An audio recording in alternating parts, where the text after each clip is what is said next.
I'm eating all my candy now because Why not? might as I'm going to save some for well. Okay. Good evening and welcome to the March 18th Select Board meeting. We are being recorded. Please, if you would rise for the Pledge of Allegiance.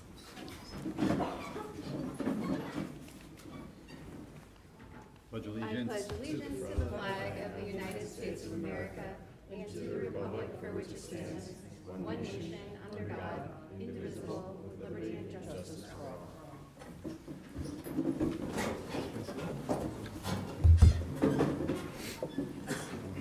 Okay, no, you're fine.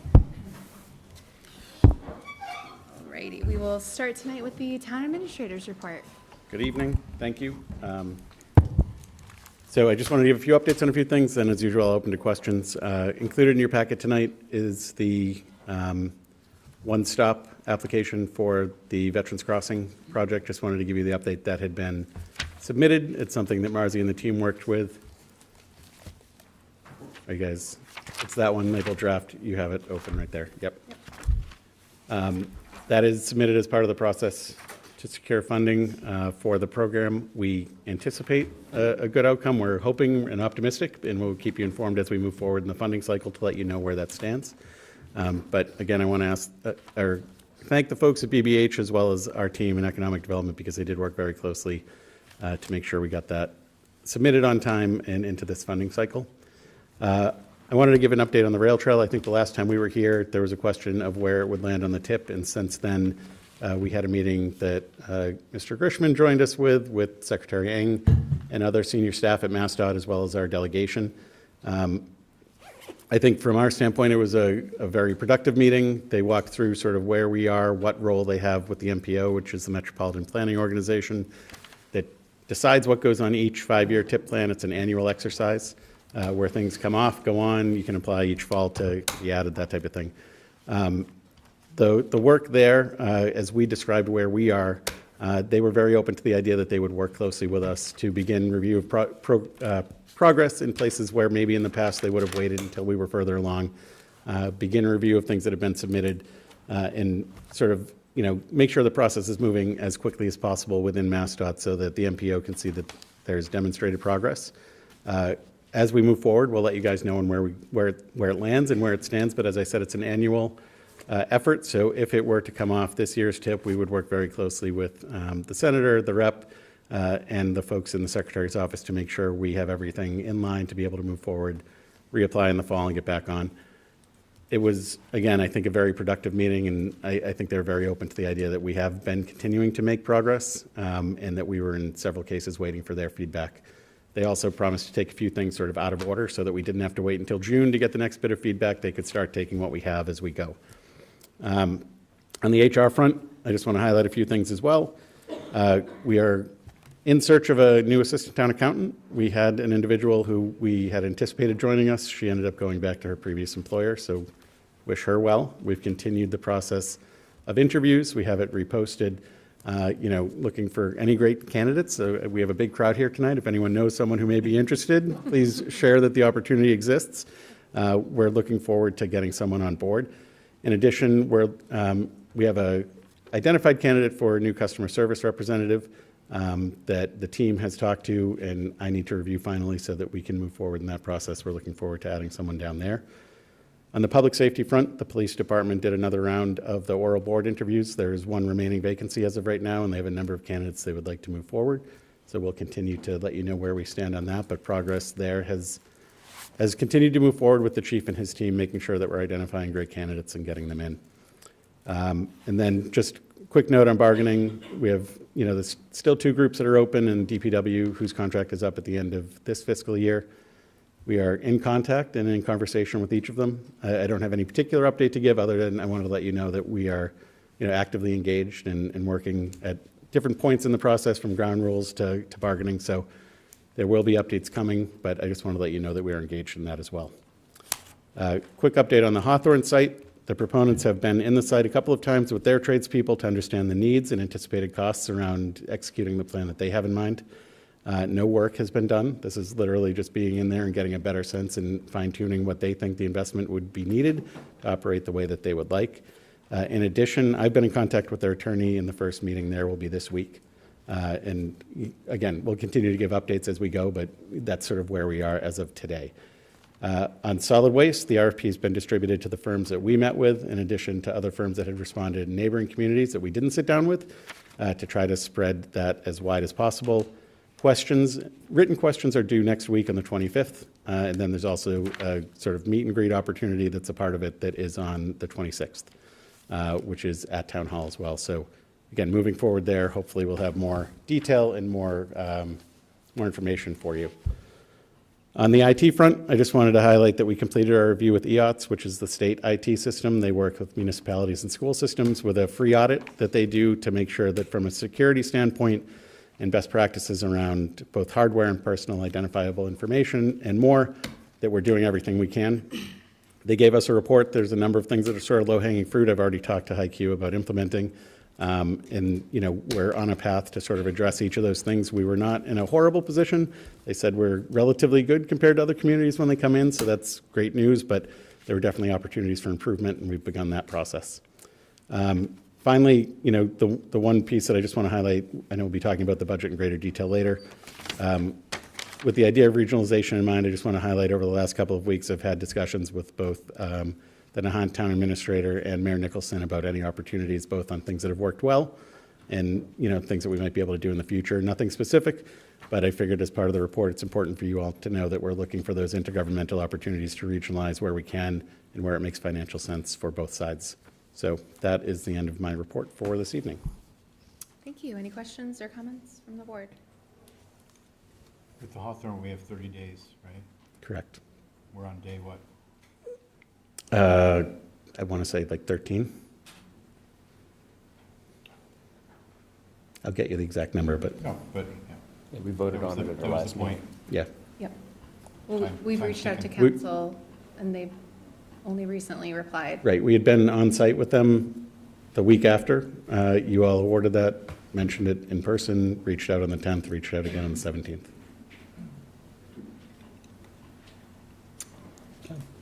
Something additional? When you're talking to communities, can you have conversations with Salem? Yes. That'd be great. And on the tip, when did you say that we were going to get know more about it? I think their next meeting is tomorrow or Friday. Mm-hmm. I believe they will be voting then. Mm-hmm. But we also believe the day before we last had a select board meeting, we thought that was going to be the day that it was shown as struck through. So they may or may not be voting on it tomorrow. I think the idea is they'll be voting on the full plan tomorrow. The question is whether or not an amendment will be made that will make sure that we stay on it for this 5-year cycle. Otherwise, it would be that we're sort of applying and looking to get back on starting for instead of the 27 to 31 cycle, the 28 to 32 cycle. So we need to have so with that money covers construction, Correct. Design D- and construction. We have design money right now. We do. right? Right. And that- then Sorry. what about money for the taking of land? So we have money that was authorized at town meeting, which should conceivably cover both design and necessary takings. It is a I think we question. might want to look at that and just have a good Great. plan on how that's going to be handled. Okay.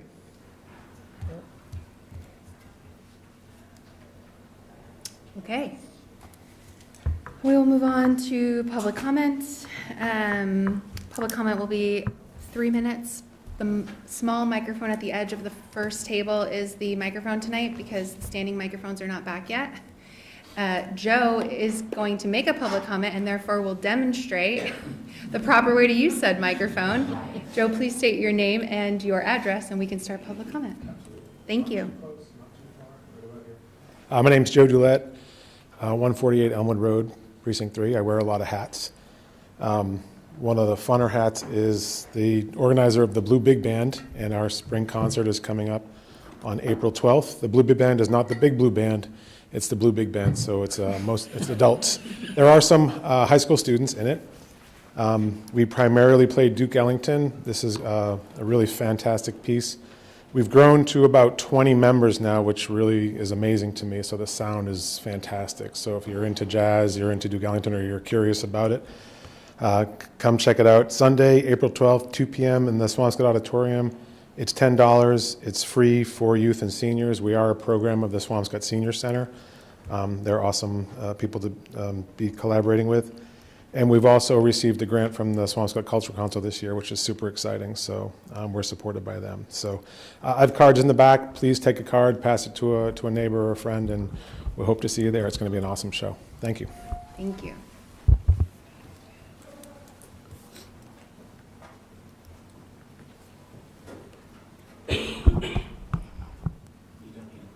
I don't need to push the button. Okay, Yes, don't great. push the button. That will turn you Thank off. you. Good evening, members of the Select Board. My name is Christina Colella, 31 Rock Ave, and I'm here representing the Swampscott High Track Boosters. I am here because our track at Jackson Park has officially surpassed its breaking point, and due to its deteriorated condition, we have been unable to host meets in over a year and will not be able to host them until the track is replaced. As the Finance Committee recently discussed, this $1 million replacement is no longer a future project, it is a current necessity. We are asking for your full support to move this forward for several reasons. First, this isn't just a school issue. Jackson Park, including the track, is a multi-use community space. The track is regularly used for track and field practice for the middle and high school teams, which are around 200 athletes, for residents to walk, run, as well as youth sports teams using the field for practice. The concern I bring today is the same as what was raised by the Capital Improvement Committee. We have tree roots causing dangerous uplift. This makes the track a literal minefield of tripping hazards for everyone, from a high school sprinter to a senior citizen out for a morning walk. We are essentially holding our breath every day, hoping a student or neighbor doesn't catch an edge on a root damaged lane and suffer a preventable serious injury. Second, at this point, we are looking at multiple classes of students who may never have a single home meet. Our track athletes don't get a senior night at home. They don't get to see their banners displayed at their own fields like our other sports. They are homeless athletes forced to travel for every single competition, which only increases our town's travel costs. Third is the financial aspect. Between our middle and high school programs, track and field brings in approximately $75,000 annually in athletic fees, just outdoors. Please note these are my own estimates, not provided to me directly. Our families, including myself with a middle school and high school track athlete, are paying for a premium experience, yet our children are being denied a safe place to compete. Furthermore, the boosters recently invested, after years of fundraising, in an $18,000 state-of-the-art timing system that is currently sitting in a box because we have no finish line to use it on. We have the gear, we just need the ground. Finally, I want to speak to what happens next when we do replace the track. Before doing so, I want to express gratitude for the $35,000 in state funding secured by Representative Armini and Senator Crichton. However, we must be better stewards of this asset. Over the years, many have seen misuse of the old track. Things like bikes and dogs on the track can speed up the process of ruining the surface and would accelerate the deterioration of the new one in the future.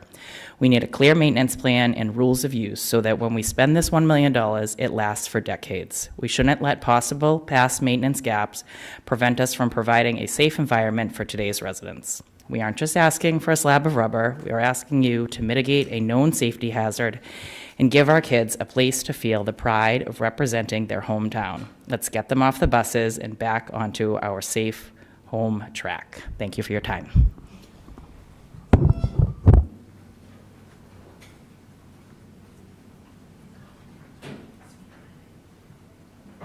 I don't press the button. You do not press the button, just speak your name and your address. Hi, my name is Anthony Colella of 31 Rock Ave. I'm here speaking about the track as an athlete with a few fellow athletes as well. Most of you already know me, but if you don't, I am a junior at Swampscott High School, and I've been running track since middle school. I know the boosters shared the numbers already, but we want to acknowledge our experiences as athletes training there each day. I understand that the cracks in the roots are just maintenance items that seem to be listed, but to us, they are obstacles that we have to dodge, and especially when training, despite not even having the meets, we have to be very careful of the roots because they can be preventable injuries, but the roots and the cracks can cause dangerous injuries like I would hope no one tears their ACL, but it is possible. Then, like the booster said already, we have no experience of senior night currently for the outdoor track, and I think that would be beneficial. Like, Simon is a senior, and sadly he won't be able to have his senior night this year. We definitely think that it is a worthwhile investment, and we think that, like the investment on the track, it would benefit not only the outdoor season, but also seasons like cross country, where the area around the track is used, and it would help with just the overall maintenance. And we know this is a large investment, but as students, we don't just want a new track. We want to make sure that it stays in good condition for the future classes to come. Lincoln, he's a freshman. Hopefully he'll be able to experience it, but we're not just asking for it as a group of teenagers who run in circles. No, that seems like what we do, but we're asking as members of the public community who use the track and faces of a growing program. Thank you. Thank you. Good job. Thank you for your time.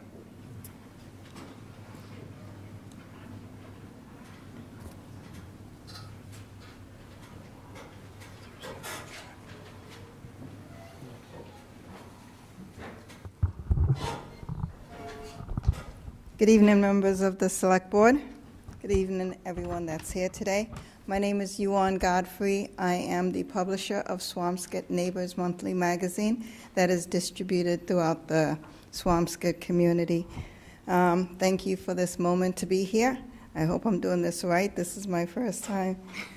So Swampscott Neighbors magazine was created 6 years ago, and it was created to bring people together, to share stories of the people who live here. Each month we highlight residents, local organizations, small business, and everyday moments that make this community feel like home. What I've seen is that people respond to feeling seen. Families reach out to share their stories. Neighbors learn about each other that they never knew before. And it's a simple magazine, but it's creating real connections throughout the community, and that's something our community is in great need of. The magazine is growing. The feedbacks are incredibly positive, but to keep serving residents well and to reach more families, as it is currently limited, I'm asking for your partnership. I'm looking for support in opening a few doors, introductions to community organizations, help spread awareness that this resource exists for everyone, and guidance on how the magazine can align even more closely with the town's goal for connection and engagement. And your support matters, because when people feel connected, everything else in a community becomes stronger. Communication, participations, and trust are certainly included. This magazine is one small tool that will help to continue build the foundation of togetherness. I appreciate this opportunity, and I thank you for your consideration in this. I'm happy to follow up with anyone individually, collectively, to explore how we can work together to keep something this beautiful continuing in the town of Swampscott. Thank you.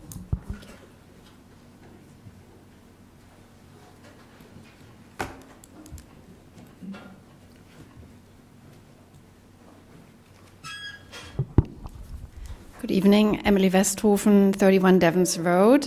Select Board members, I just wanted to do a quick update on the repair cafe that we have scheduled. It's the second repair cafe that's scheduled for April 11th at the Senior Center. We had one in October, which was very successful, but we are definitely looking for more signups. It's an opportunity for reuse. As the Solid Waste Advisory Committee, we're not only looking at the recycling and the solid waste, we're also trying to make sure that people are reusing items they have at home. So this is an opportunity to bring something that can be repaired. It has to be portable, of course, and there are repairers, expert repairers, as we call the volunteers, available on that Saturday, April 11th. There's sewers, sewing items, there's electronic items, small appliances that can be brought. But the most important thing is that residents need to make an appointment. So there's a sign up. There's a link on the town website too, where we have the flyer posted, and also on our Facebook page and through the social media. But it's important to make an appointment so you can match with the expert repairer and also receive some feedback prior to the repair. So, thank you.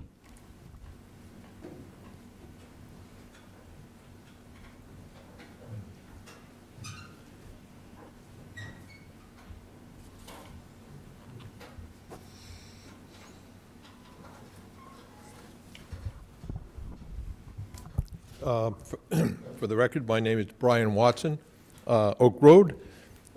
3 minutes is not enough time to talk about my concerns regarding the possible lease of the Hawthorne building, which is why I sent the board and the town administrator my letter of March 15th. The letter still only just outlines my thoughts, but at least it gives the board more than I can say in 3 minutes. But quickly back to leasing issues. I would rather the town not accept either of the two proposals that it has received, but if the board is determined to rent out the building, the proposal for a center for the performing arts contains contradictions and omissions, and it raises questions that nobody has satisfactorily answered. The proposal does not fulfill the requirements of the town's RFP. It does not describe how much the center will spend, what building changes will be made, what revenue from its programming the town will receive, and most importantly, it does not acknowledge that this is a temporary project. It states in writing, 11 times no less, that this is intended to be a long-term project. Does the select board want to renew this lease in 2028? This misalignment with the town's RFP matters. There is no story or narrative that can explain the logic behind the proposal. At the last meeting, I watched the board itself speculate about the finances, scope, and nature of the proposal.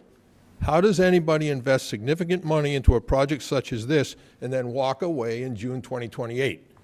It just doesn't make sense. And the town would be prudent not to ignore that fact. I am keenly aware of the financial duress this town is under. Probably indefinitely, but I think that approving this proposal without answers to the puzzle that is this project would place the town in a vulnerable and disadvantaged position with all kinds of exposure. If the select board is inclined to approve this proposal, the project proponents are required to give the town a financial, programmatic, and explanatory narrative that makes sense. I hope that the board will give thought to the issues that I raised in my March 15th letter. Thank you.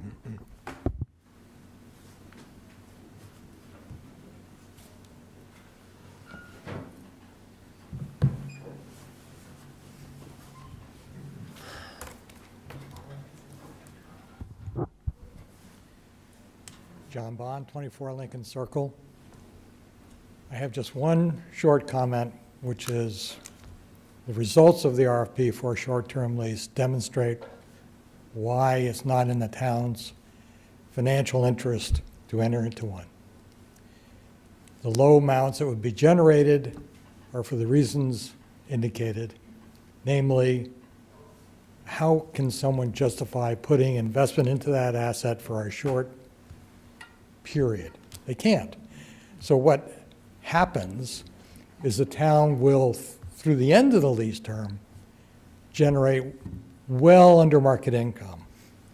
Now think about the time period that you have available to you now.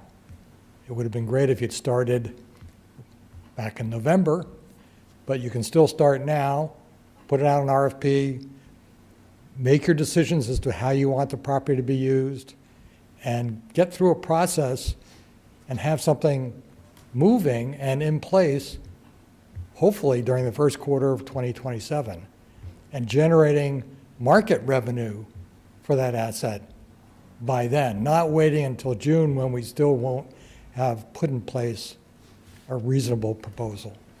It's in the strategic interest of the town as well to do this. Think through what you really want to do with the property first. Thank you.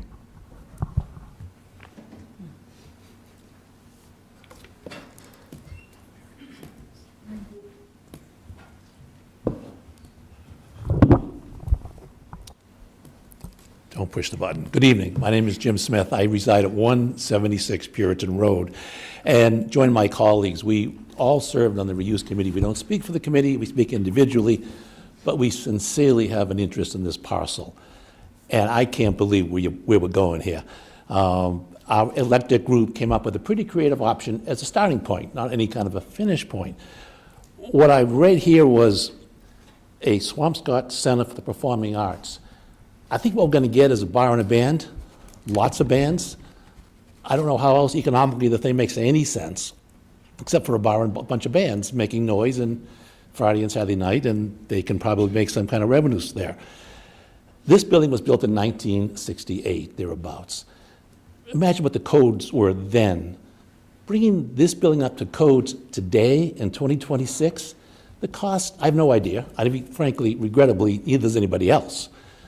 And yet this group wants to go forward with no idea what it costs to bring this thing up to code. Plumbing, electrical, we got a stretch code in this town. I guess they have to meet all those things. Food, that's very intense in terms of a code. I have no idea. In here it says they may put $1 million in, they got $1 million, they're not sure they're going to put it in. What are we buying here? As John just said, let's get on with it. The building's in the wrong place. In 1968, it probably made sense to put it where it is. It blocks the views, it kills any shot for a park. It is the exact wrong place in 2026 to have that building sit there. Let's move on, let's look for some developers, let's go out to the world of architects, of urban planners, of thinkers, of creative folks and say, hey, we get this great parcel. And maybe two options. We may have parcel 2. Show us what you can do here. But it's got to be a whole lot more than a bar and a band. So I really urge you to be very cautious with this. This does not serve our town. We've got a $7 million oceanfront municipal snow parking lot right now. You can't do any worse than that. Let's go out and find what's possible, and let's develop that site so the whole town can enjoy it, generate some revenue, and really the high-end kind of stuff, not so much what Johnny Ray here is suggesting he might bring to our town. Thank you.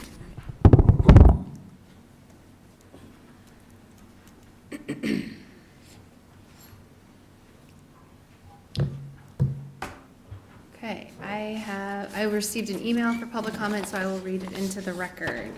There's one online, too. We There's good? one online. Oh, there's also one online. Okay, Mr. Kelleher, why don't we unmute him and let him go first?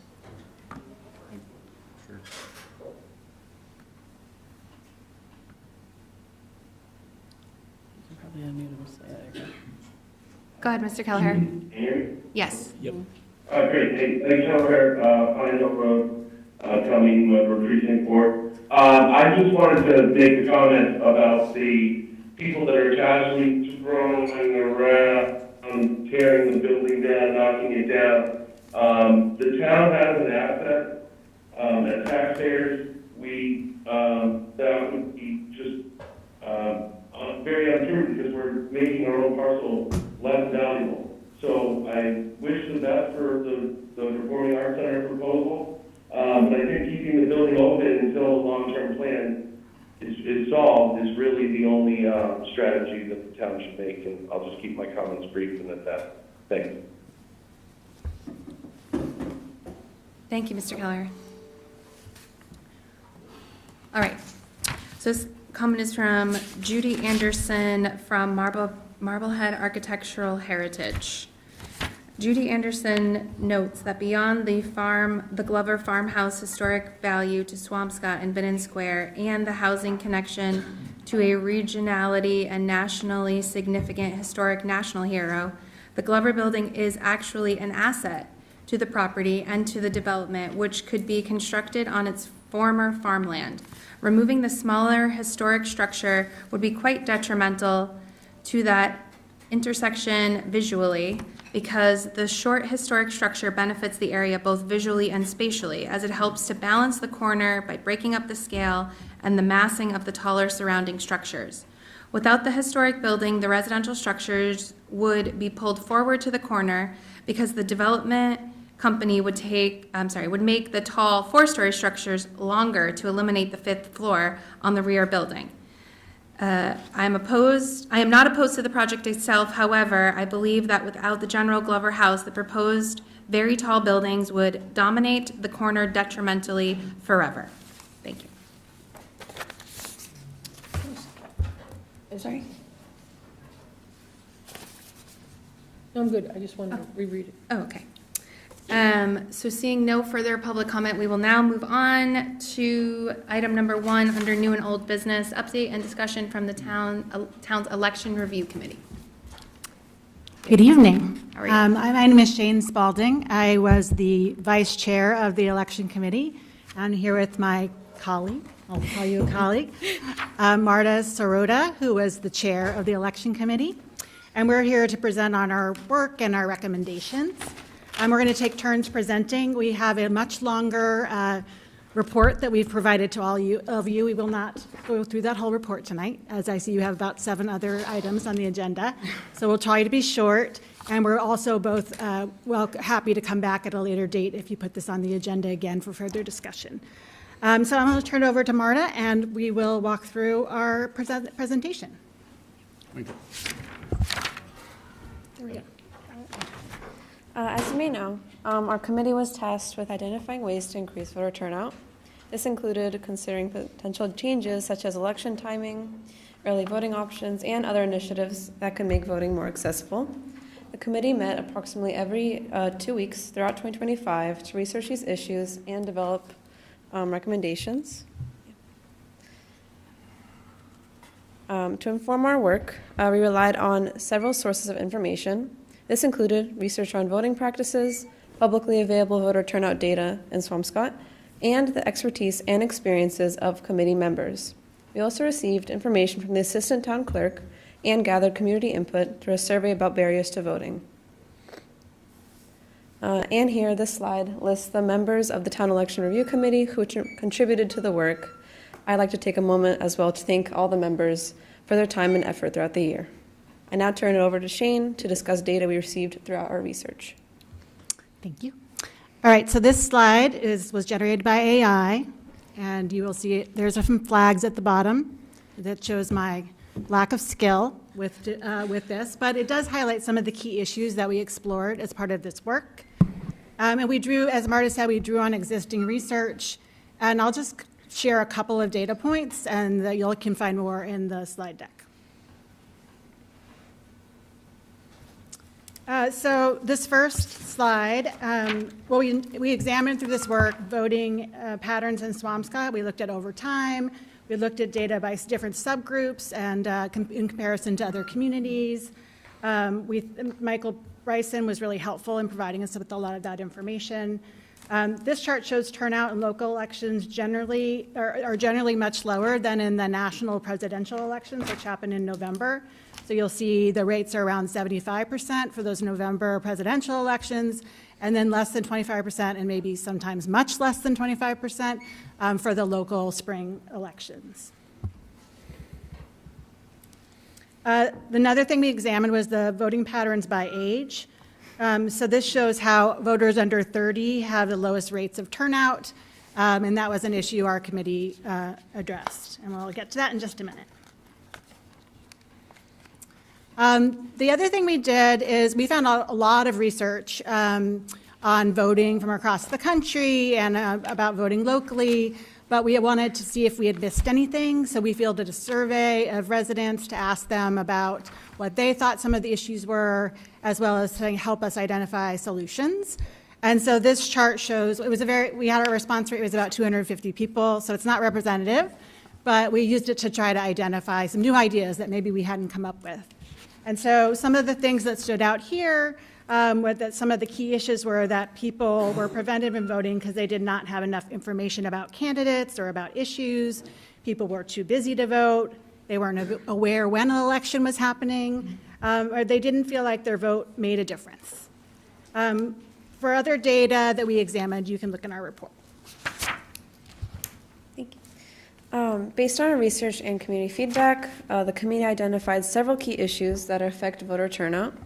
For each issue, we developed specific recommendations aimed at improving engagement and participation in town elections. That being said, one of the key issues the committee identified was that many residents simply are not aware of town elections or do not have information about when they occur or what is on the ballot, as Shane just said. This leads to the first issue, this need to maximize town dissemination channels for voter outreach. To address this, our first recommendation is that all town departments help disseminate standardized voting information. This could include reminders on department newsletters, websites, and social media so residents receive consistent information across multiple town channels. Our second recommendation is to use the Code Red notification system to send reminders about upcoming town elections. As you may know, Code Red is a town's emergency notification system that sends alerts by phone, text, or email to residents. While it is typically used for urgent notices, it could also be used to send reminders about important civic events like elections, so residents are more aware of key voting dates. The second issue the committee identified is the need for ongoing and expanded capacity to engage voters. First, we recommended establishing a permanent election committee.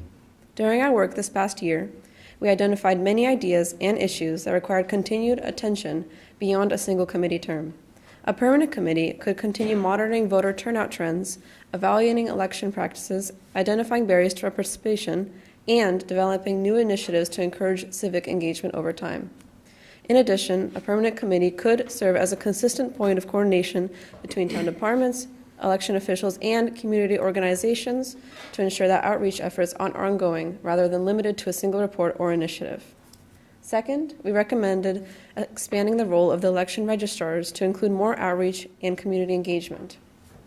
Election registrars are the local officials responsible for maintaining voter registration records and overseeing aspects of the election process. Expanding their role could help involve distributing election information, supporting voter education efforts, and assisting with initiatives designed to make voting more accessible to residents. I now turn it over to Shane to discuss the rest of the recommendations. Great. So the third issue the committee discussed was the lack of engagement among young voters. And so as I shared earlier, people aged 18 to 24 have the lowest voter turnout of any age group in Swampscott and also in the U.S. in general. There's also evidence of declining levels of civic engagement among young people. The state has tried to address this through mandated civics education in the 8th and 10th grades. And engaging young people can help with voter turnout throughout the life course, and I'll say a little bit more about that in a moment. So we have 3 recommendations in this area. The first was to recommend creating a youth council to promote civic engagement and have youth weigh in on key issues of importance to our town. Other communities have created such councils, including Wakefield, Beverly, Framingham, and the state of Massachusetts. And so that's an opportunity to engage youth in town issues. They could also help in our recommendations to expand social media outreach related to voting. And the idea is to give real civics education, this kind of real life civics education will impact youth in their later voting patterns. The next recommendation was one that was discussed at town meeting, and we recommend that we lower the voting age in town elections to the age of 16. When students vote with their families and when they're young, there's evidence that it increases civic engagement later in life. and there's some research on this. We also know that young people pay taxes, and some are functioning in adult roles, and they're affected by local policies, especially related to education, which is the largest portion of Swampscott's budget. Currently, there are approximately 335 16 to 17-year-olds in Swampscott, meaning that they would represent a pretty small percentage of eligible voters, but there could be some real benefits to engaging them early in the election process. There was some concern, I'm just spending a second longer on this one because I know it was controversial. There was some concern about the cognitive abilities of young people at the town meeting. And there's a lot of research on this, and one of the things that's required for voting is what's called cold cognition. So it's being able to make decisions in calm situations. It's situations when you can process information, you can deliberate, you can reason with facts. These are all the things that it takes to be a voter. The Vote 16 movement has caught on in towns in the U.S., including Massachusetts. Statewide, the legislature hasn't passed any laws, but it's considered bills. And locally, Brookline, Boston, Somerville, Concord, Acton, and Northampton, and Southborough have all passed related laws. And I will say this would need to be brought to the state level, approved by the legislature. So there are lots of steps, but we wanted to put this forward to the select board. The third recommendation in this area, and I'll just say this one briefly, is to establish youth participatory budgeting. This is a process where you give some amount of the town budget and let a group of people, in this case it would be young people, go through a structured process to allocate funding for certain priorities in the town. Other places have done this. It could be a very small amount, $5,000. Other places have done this with the whole town. But what we're recommending is just with a group of young people, allowing young people to engage in that budgeting process. Okay, and so this is our last set of recommendations. Can I just ask a quick question? Yeah. Could you define youth for me? How are you guys defining it in this slide? Just so I know, is it under 30? Is it really? Are you really meaning under 18? Yeah, so we had some discussion about this. So it depends on the recommendation. So for the voter eligibility, it would just be adding 16 and 17-year-olds. Sure. For the council, we proposed 14 to 22-year-olds. Okay. And the rationale there was to, one, not limit it only to public school students. So that was part of it. We wanted to engage any young resident in the town, and we know some go to school in private schools, but they're still residents of this town. And then we also were noting that there's lack of engagement at that young voting age, too. There are details that need to be worked out in terms of how you facilitate that and how you recruit those young people, but that was our recommendation. Okay, and then for the recommendation number 7, is youth following the same under our recommendation 5? It's like 14 to 22-year-olds to do this, or it really depends on how you want to frame it?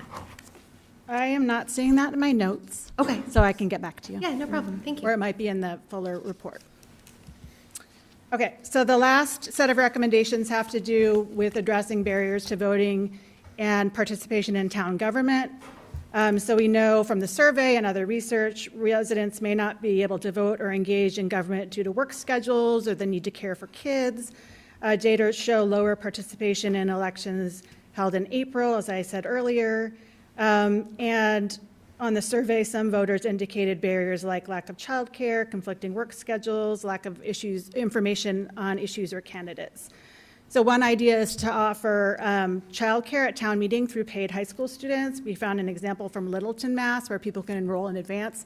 And we discussed that it doesn't have to just be for town meeting members, but if other residents want to come to town meeting and participate and observe the government process, that would be a way to encourage engagement. The next one is to expand voting hours to include one weekend day for early voting. If it's only on the weekdays for early voting for local elections, that might be a barrier to people. And then finally, we included a recommendation on moving town elections day to November, given the high turnout in November. There are other towns that have done this. There are 55 cities and towns in Massachusetts that hold biennial municipal elections in November on each odd-numbered year, and other towns hold the elections every spring like we do. There was some discussion about this because I think in other states, they're actually still every year. And so that would be a challenge if you're having an election every other year. There are clearly some maybe downsides there. So that would be an issue that would need to be explored. Okay, so I'll turn it back to Marta. I'm not going to go through these, but these are items that we considered and did not approve. In closing, the committee's goal was to identify practical steps that can increase participation in Swampscott's elections. We hope these recommendations can help make local voting more accessible, visible, and engaging for our residents. We would be happy to come back, like Shane just said, and answer any more questions that the Select Board has at future meetings if necessary. Thank you for the opportunity to present our findings, and we welcome your questions if you have any. Thank you. A lot to digest here. Are they in any order of priority from your perspective? I know they're grouped more by the issue they're trying to address. So that's kind of how we organized it. And we did not vote to prioritize them. So Shane, Marta, the committee, thank you so much for all of your hard work. I've been looking forward to having this conversation with you and seeing the findings in the report. It's really no surprise to me that the general elections in November every 4 years would have the highest voter turnout. I'm curious, any statistics on primary turnouts or gubernatorial year turnouts in your search? I believe that may have been included in the research that we had, but I don't have it on the top of my head. Yeah. We can get that information. We can try to get that information if necessary. Okay. No, excellent. And then, I know recommendation 8 was offer childcare at town meeting through paid high school students. I know this has been a request of a number of town meeting members. I know we have talked about this. I would love to see this implemented by May of 2026, since this doesn't require a home rule petition or really anything other than really just, rolling up our sleeves and just doing it. And working with the powers that be to make that happen. I know there are so many young parents and families that can't participate in town meeting because of that childcare issue. One of my good friends has 4 children at home and has to pay hundreds of dollars to come to each night of town meeting, and when that goes on 3 nights, that's quite expensive. So I couldn't support recommendation 8 enough. And then I think that's really it. So I'll look forward to that follow-up information. And thank you again. Great, thank you. Do you have any data on what the participation rate ends up being with recommendation 10, with moving the election day to November? You mean on when cities did that, how to increase their turnout? We'll have to get back to you on that one. I mean, of all of these, I would think that whether or not people are fully informed about every single race, but I would think in one small step, now it has ramifications, but you would get a massive increase in the number of people participating just by doing that one thing, right? Yeah, I mean, the one argument against this that came up in our discussion was, would it crowd out local issues? Because the presidential race just sort of really dominates.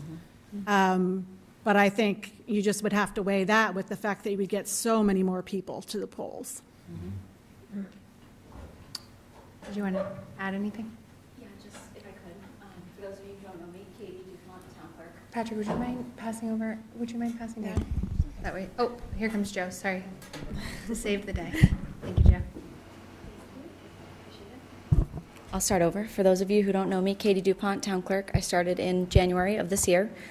Speaking on elections in November, so I'm not sure how much of the research, and I'm happy to converse with you guys about it, how much of that research went from municipalities going from annual town elections in the spring to November. A lot of cities have it in their charters already where it's worked out with the biannual election, so it goes every year, and it works out that their election is not on the same year as a state election. So if we were to do annual elections in November, we would be doing double elections on state years and presidential years. So just a note on in November elections. Can you clarify that a little bit? Double elections, what do you mean? So if we were to have, so this year, if we don't do, per se, an annual election this April, we would be doing an annual election in November, and we have a state election in November. So we would have 2 different ballots. So we would have to change our bylaws to reflect which date in November we would want the election to be, whether that's the first Tuesday in November, if that ends up being the same date as the primary, as the general election that the state sets, then it ends up being the same day. If not, we could be running an election one week and then an election the next week, or the next week after that. Well, I think the whole point is to run it at the exact same time. In alignment, yeah. So all your resources, you only have it once a year from a cost perspective, from a focus perspective, everything's happening just that one time. Sure. Yeah. Yeah, that is the idea. It's just set by the state as well. So the state sets the state elections and the federal government sets the federal election dates. So it could The be charter would different. have to reflect to be in alignment with the state or federal. Correct, yeah. Yep. Katie, while you're here, recommendation 9 to include one weekend day. How feasible is that for us with this upcoming election? We've done that. So that already is one that we, So in 2023, the town meeting passed the acceptance that Saturday is a legal holiday. So that's why historically it seems that we haven't had a weekend early voting day for local elections. So for the state election, we're required by law to have the Saturday early voting day. So we will in the fall have one in August and then 2 in October for the state election this year. But for local elections, I looked at the past early voting calendars and there was not any Right. Saturday early voting hours. right, okay. So when did we have early voting hours on Saturdays? Well, it must have been for. Just during that, state and then the elections. attendance on those, the attendance at those meetings was pretty, on those days was pretty dismal, wasn't it? I'm not sure about the attendance on them, but from my experience in other municipalities, it has been decent. People come passing by and they want to stop in. They see, if we advertise it correctly, then people come in and they want to come in. Yep. That just seems to be an easier one of the recommendations to implement. Why not? Why not do that if that's a recommendation? So in order to institute a regulation like that, we would have to change, because we could not have Saturday be considered a holiday, correct?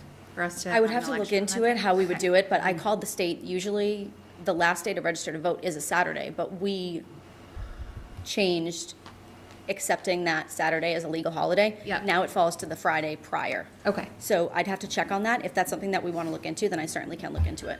thank you. Into recommendation 8, that is something that we also could implement relatively quickly, and we could even try to utilize some of our National Honor Society students who are often looking for community service hours. So that is really, to David's point, that is really a pressing one that we could do, I think, quite easily, so. As speaking as an NHS member, I would love that opportunity. Right, great. Yeah. Excellent. So I will speak from personal experience that my husband is a town meeting member and I am here. So I have spent hundreds of dollars in childcare on us getting to town meeting. And when it does go 3 nights and you can't find somebody, you're scrambling. And sometimes he can't show up to the 3rd night because we don't have a babysitter for it. So it can be difficult.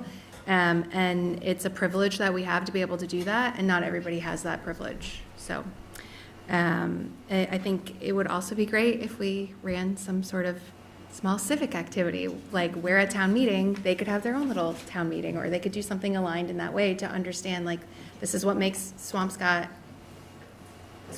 like, the fact that we have this form of government makes us different from other places, so it would be great for them to understand that too.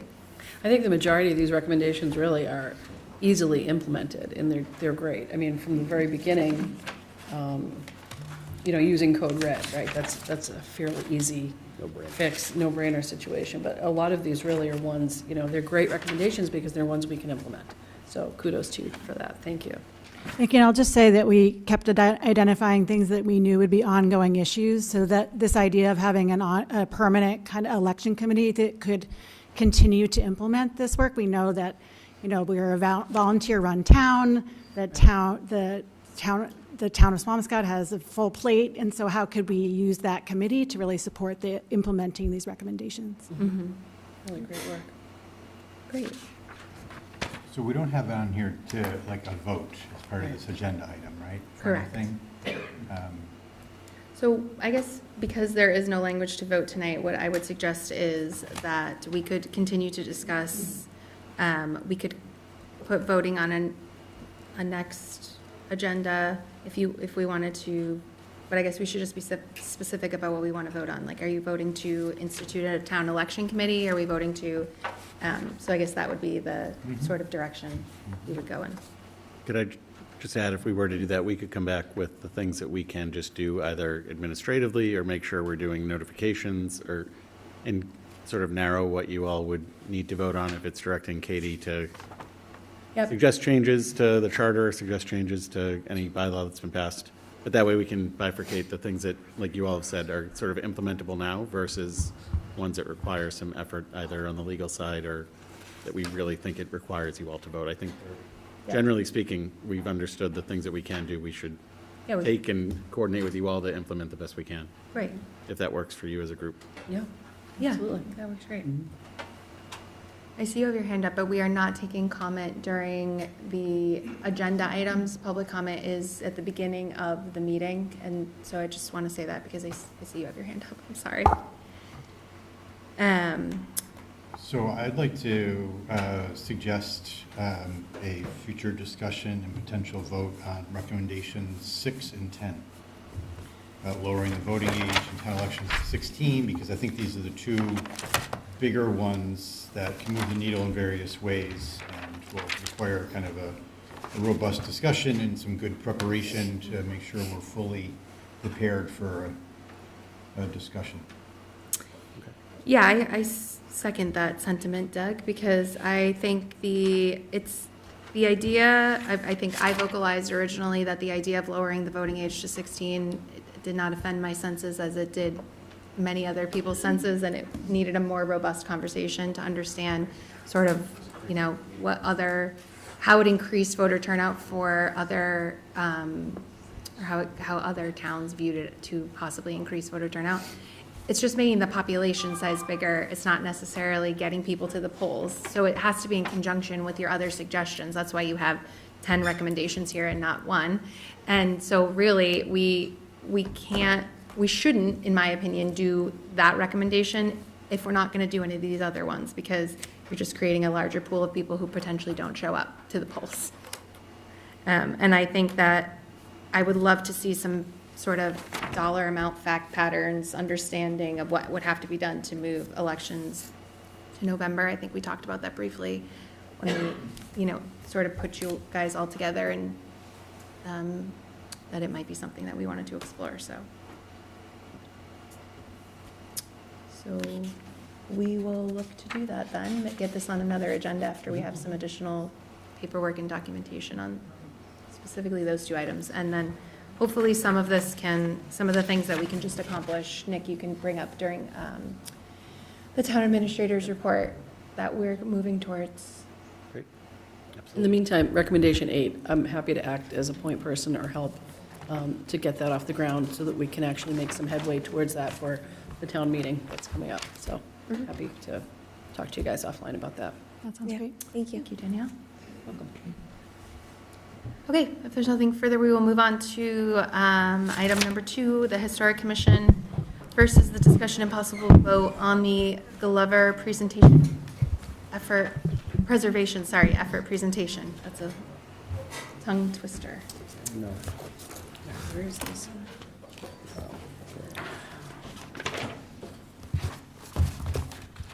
I'm Jonathan Lehman, Precinct 6 Town Meeting Member and Vice Chair of the Historical Commission.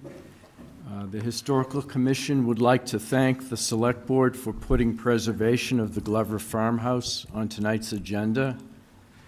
Before Nancy begins presenting our business plan, we wanted to be sure that everyone here is aware that we are not asking the town for additional money for this project. That's not why we're here. I want to talk a bit about our ongoing fundraising effort. We have been seeking donations at all levels, large and small. Early on, we realized that we needed professional help for large donors, so we brought someone else on to help raise those funds. For all donors, but especially large donors, the interest level is directly correlated with support behind a project and the will to help make it succeed.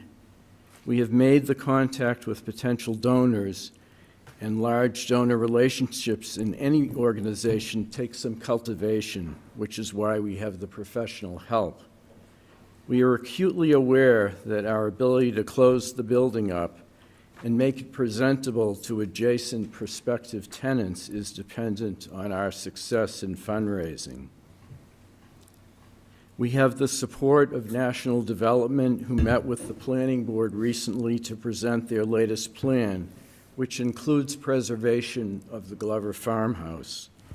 And we have the support of other agencies that we will talk about in just a bit. Please think about the optics of your support for this project in terms of our fundraising efforts. A unanimous vote in support will go much further with a major donor than a split vote. We are asking for your unanimous support so that we can continue with our fundraising efforts. We understand that this project will not go forward unless we can raise the necessary funds. With that said, we want to present the business plan and answer your questions. Okay. Thank you, Nancy Schultz, Chair of the Historical Commission.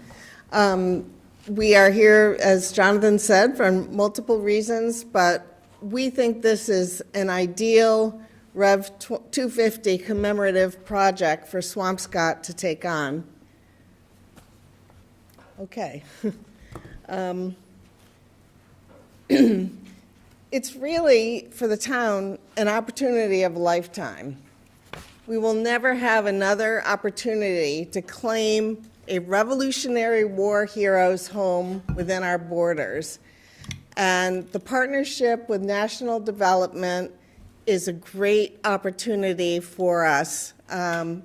They have come a long way. We have worked really hard in many discussions with them to get to this point. And I think it was personally thrilling for all of us, and for me and all of us, to see the Glover farmhouse on a developer's plan as part of a proposed plan. So it's a great opportunity for the town. Okay, so I'll see if this works. You want me to play it? Yes, Let me if see you if can. it goes. Conversation about this house and how important it was, to my understanding, really wasn't a big part of the conversation. This is another way to engage with our veterans, to honor them, not just Glover, but his entire regiment. One of the beautiful things about Glover is the regiment that he brought together was people of all different backgrounds. This is a national treasure that we need to engage and find a way to save. Okay. Doug always says everything's so much better than most people, so we wanted to include him here along with some images of other media, but that was aired widely on Channel 5 TV.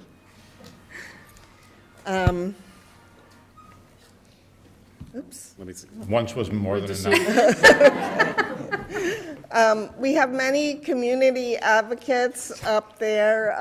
These are just some, but we have broad interest from many, and most recently, a letter of support from Ken Burns of the American Revolution, filmmaker Ken Burns.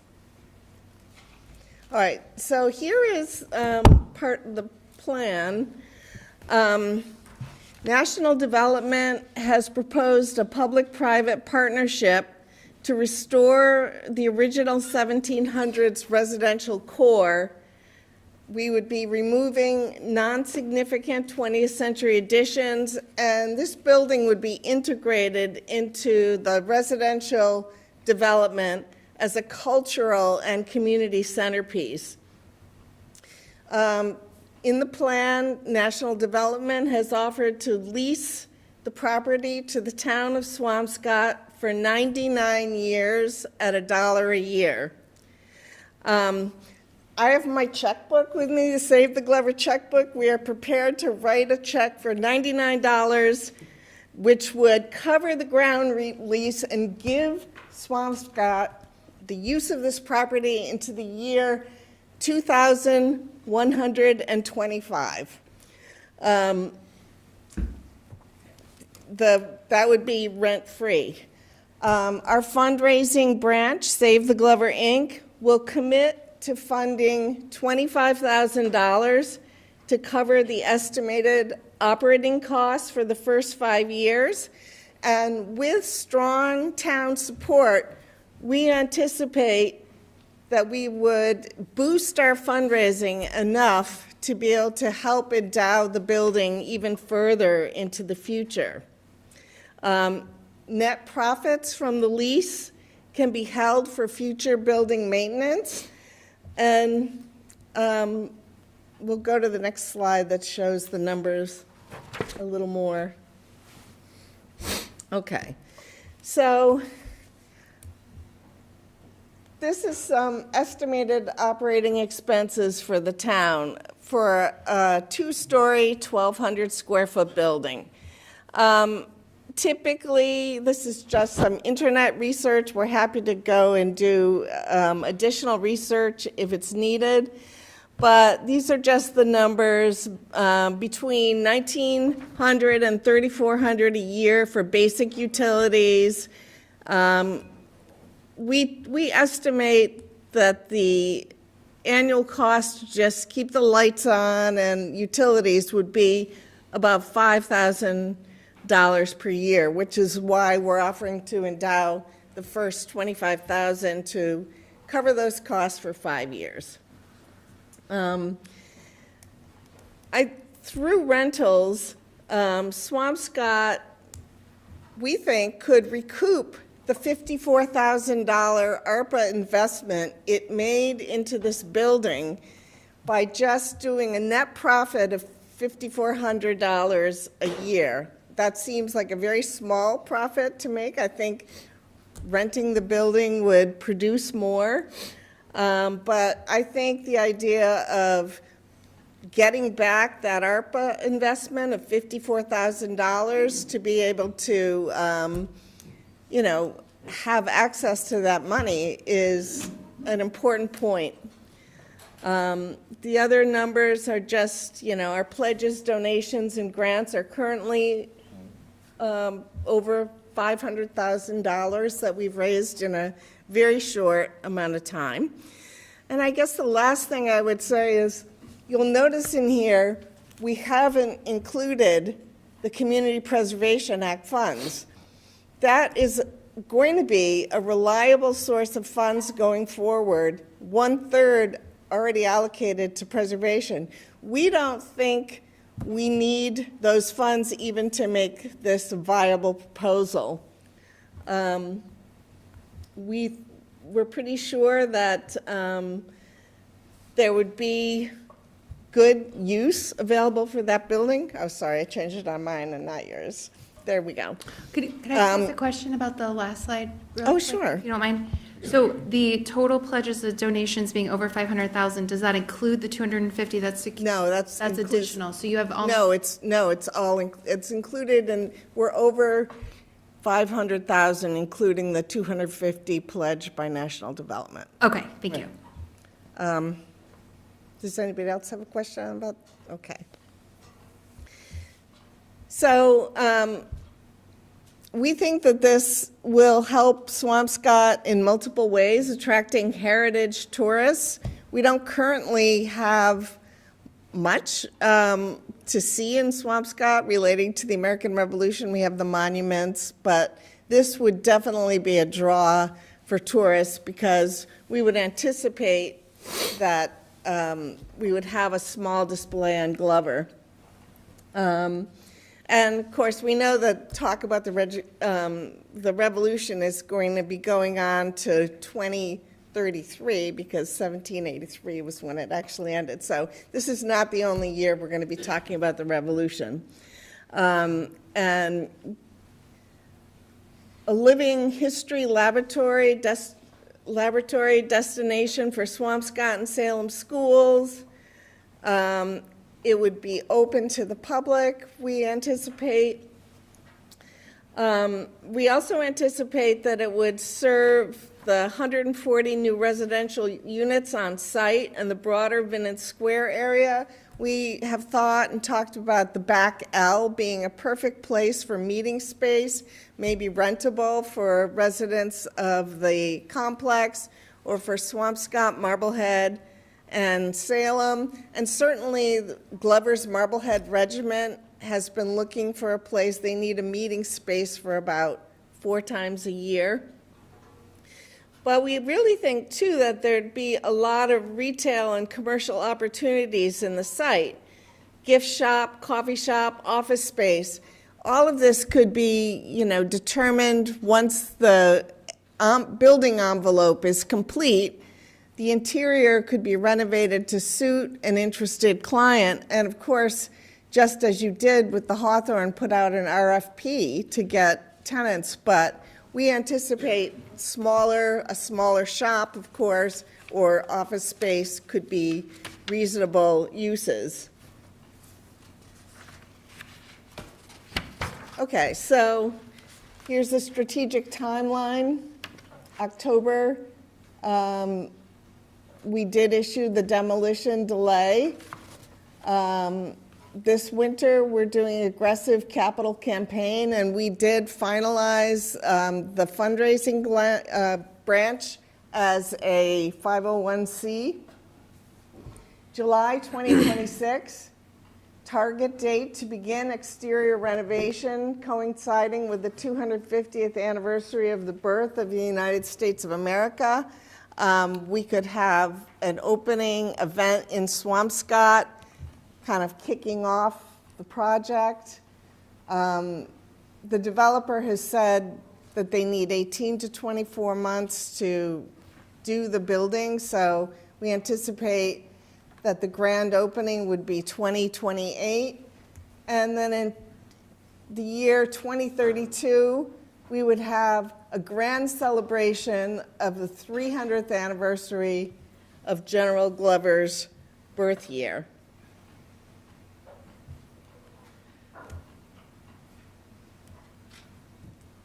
So we want to thank you for your giving us this time to present our business plan. And John, did you want to add anything to that? Just thank you very much, and we'd like to answer any questions you have. But right now, this is primarily about fundraising, and particularly with major donors. So we'd certainly like to take your questions. So you've hired a professional fundraiser to help you. What is the projection in the ability to fundraise $1.5 million in not that much time? Well, our goal is to raise $1 million by July. And you're on goal to do that? The professionals feel like?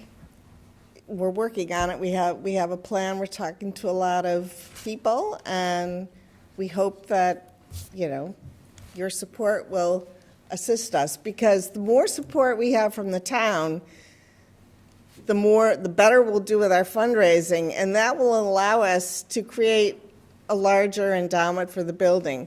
From the beginning, when we wrote this nearly 50-page feasibility study on how to make the Glover House self-sustaining, from the beginning we have thought about this idea to the house would only be successful if it can be self-sustaining.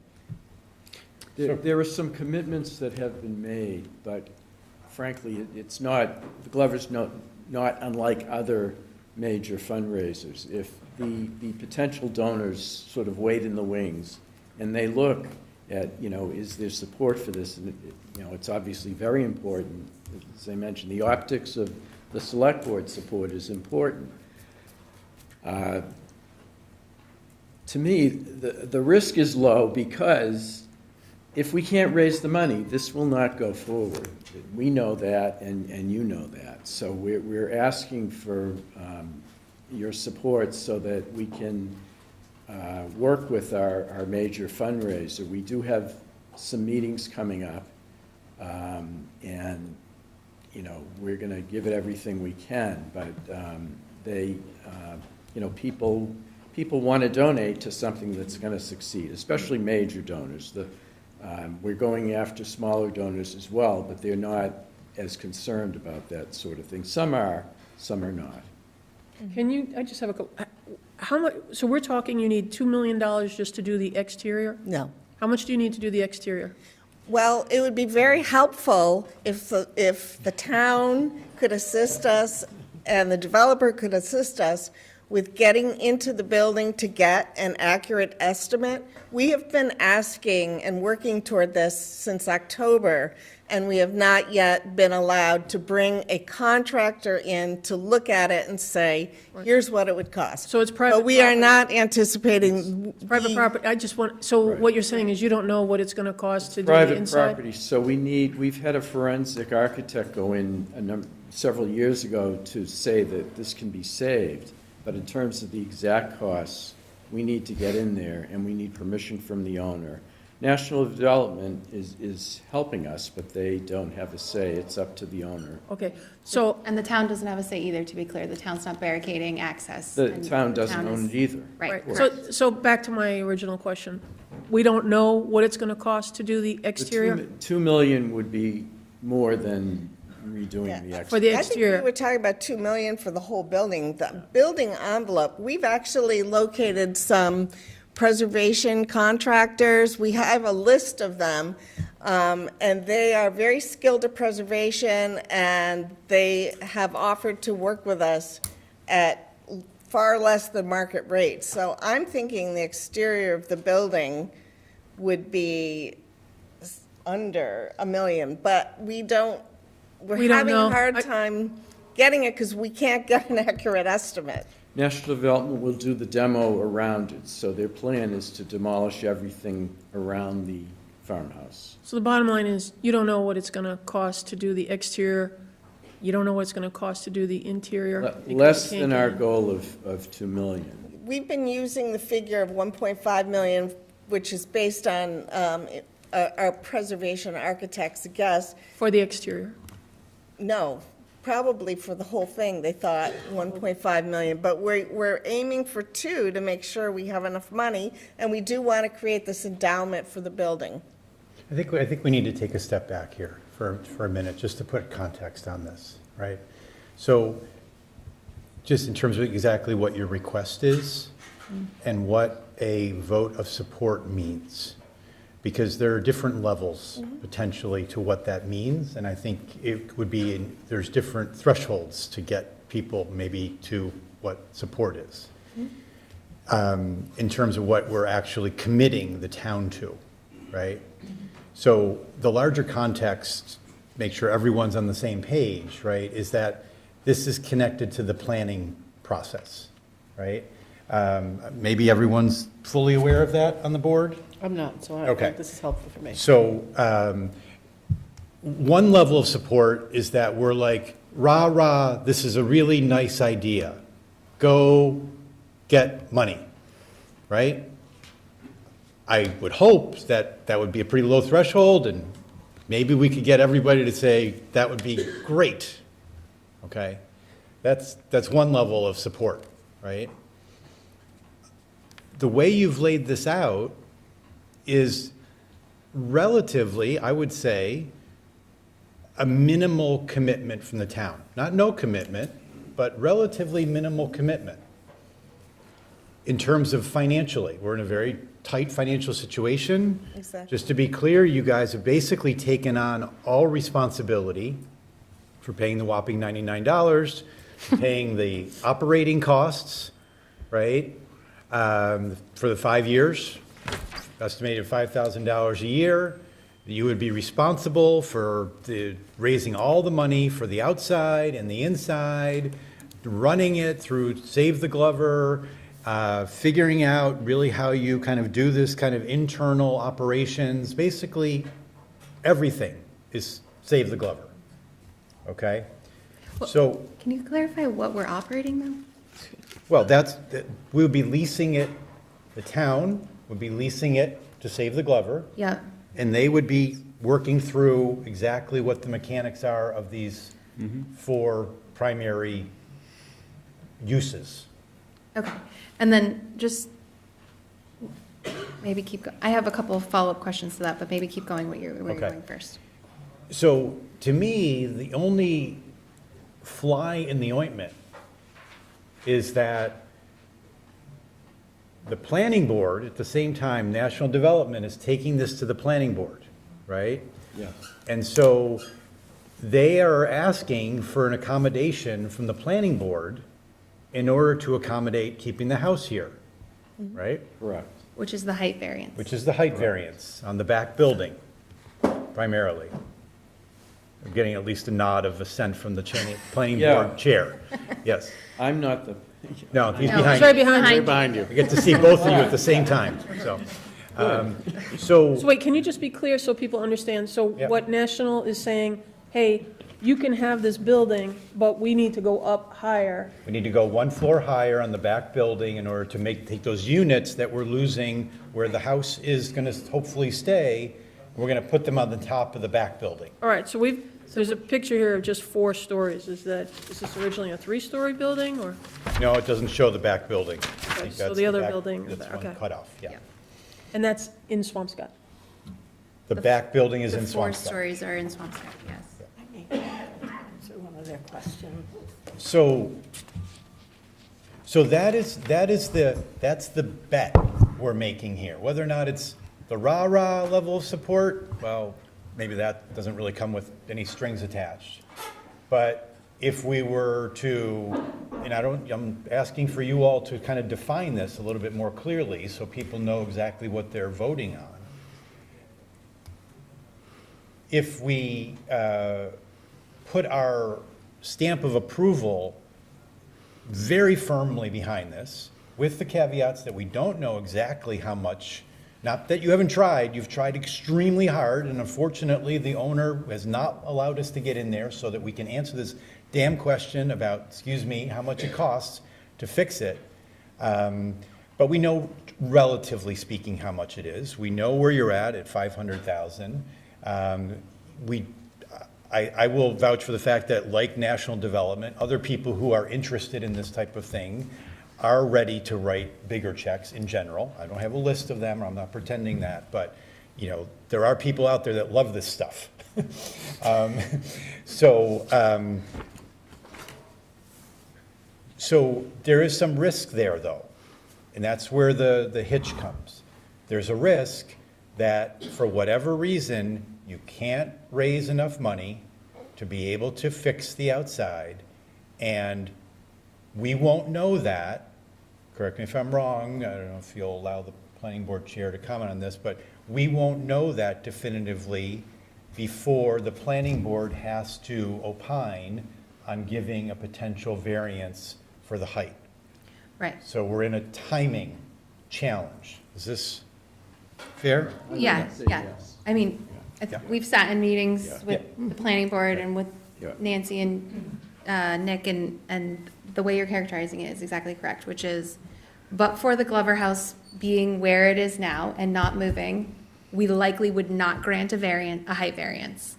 The height variance is part and parcel with the saving of the house. So if they grant the variance in advance, which they will have to do because of a timing issue, and the funds, we don't come up with the funds for whatever reason, through no fault of very diligent trying, we can't takesies backseat. Like, they still get the variance, and the house could be torn down, and they could still get the variance.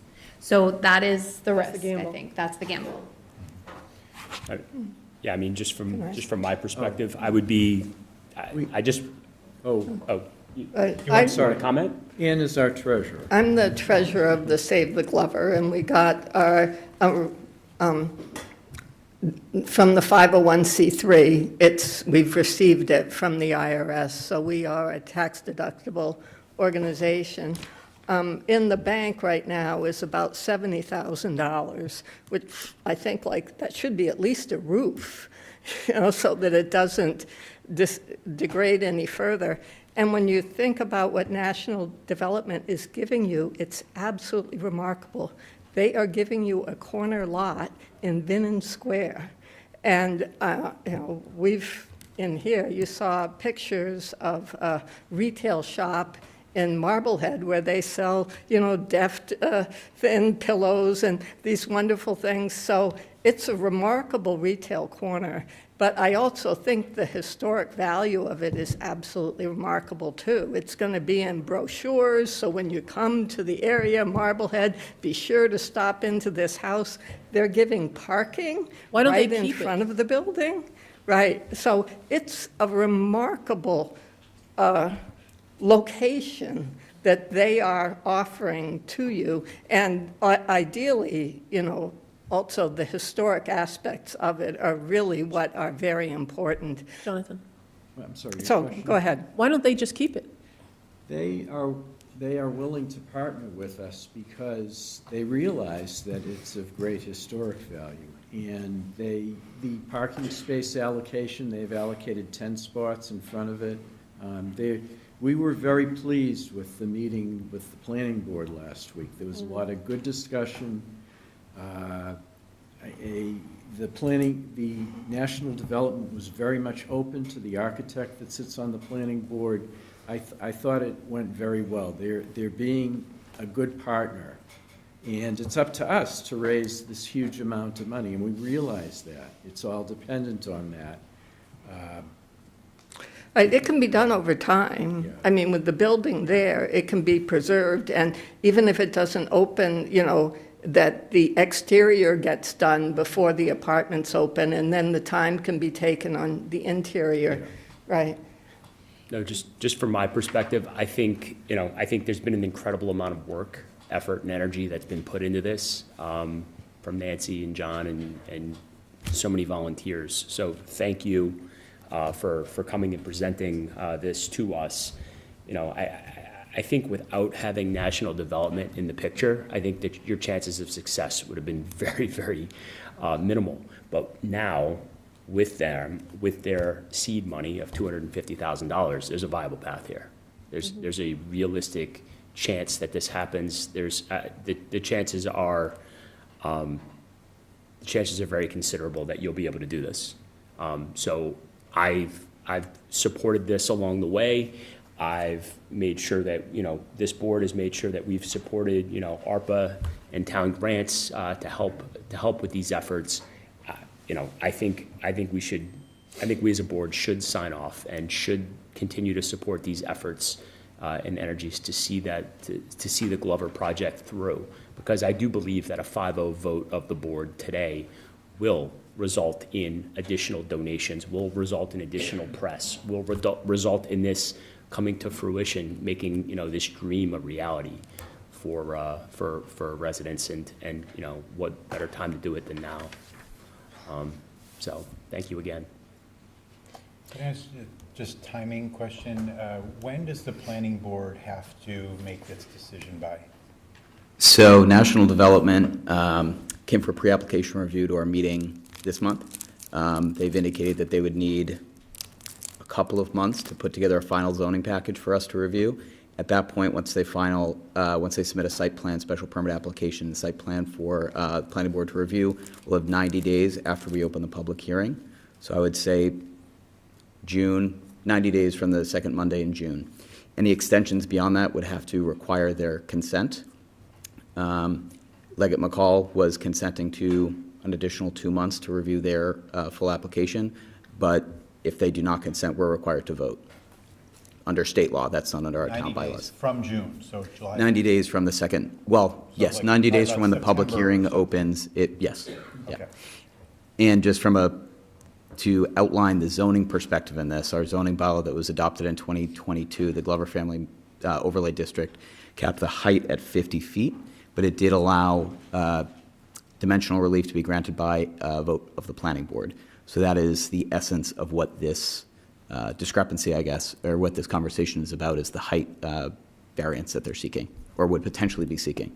And Ted, do we know what the delta is that they are seeking, and do you have an idea? Their preliminary package, which is subject to change, is about 54 feet to the midpoint of the roof, close to 60 feet to the peak of the roof. Okay, thank you. And the cap's 50 right now. As written and approved As by written. town meeting, yes, with the dimensional relief being potentially granted by the planning board. Would you say cap is 50? 50 right now. I mean, Go ahead, the Katie. timing as lays out would actually is more beneficial to you, Nancy, because, I agree with David. There is an exorbitant amount of work and labor you all have put into trying to make this work. And you have come before me, the skeptic, multiple times and asked, what can I do to convince you that this is what we should be doing? I'm still a little bit concerned about the business plan. I still don't know exactly what's going there, and I don't know what's happening 5 years after you all are no longer endowing it. That's a real worry for me, given our current financial situation. We are not great landlords. We just were spoken to about at public comment about how terrible we are at being landlords. So I don't know how we are going to change our stripes for Glover. Not that that makes it any less valuable from your perspective or other historic, buffs' perspectives. It is just, I don't know that that is something smart for the town of Swampscott to take on to become a landlord in this situation. And that is not to say that I don't value the property or any of the effort that is happening, but I would say, given the timeline as it lays out and the way that Doug laid out a low threshold to get to that first level of, like, if by July you could raise $2 million or however much you think you're going to raise, that aligns with the planning board's timeline. Yeah, go forth. We can, I don't know that that's a vote that we actually have to take. We can all just resound and say, I know you want us to take a vote, but I don't really know what the language of that vote is, because I don't know that I'm willing to commit to anything other than the timing allows for this to happen. Yes, you should go forward and try to make it happen. It's a worthwhile endeavor, in my opinion, but I have additional questions about what happens post 5 years of endowment, because I don't think the town can commit to taking on any additional costs related to this building, in my opinion. Well, it'll be generating income. That's how we anticipate. Yes, I guess every person hopes that the investment property they buy stays an investment property forever and self-serves itself. But there's always a chance, and we would be responsible for that. So God forbid something happened and it wasn't self-serving, and the town is responsible for it. And so I just think it's important to note 99 years is a long time, and I just don't know if this is a feasible situation for 99 years. But from a timing perspective, it sounds like absolutely go forth and do the very best you have been doing and will continue to do to get people from my seat to continue to support this building. I think we need to tweak the business model a little bit to better understand what the town can do post 5 years of building, because I think the answer is nothing. So that's just my opinion.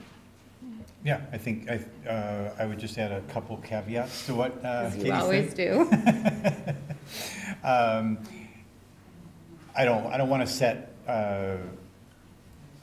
a specific number, because I don't think that's fair in terms of what needs to be raised by when, especially when we don't have the cooperation of the current owner. So Nick, you were going to be reaching out to the owner's lawyer again. Did we have any response? Not yet. Okay.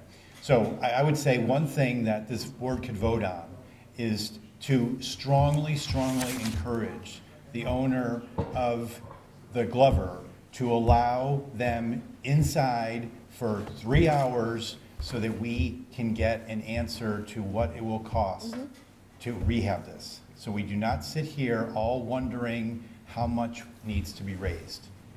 So I would ask that we, send that strong message to the owner as one part of a vote or sense of the board.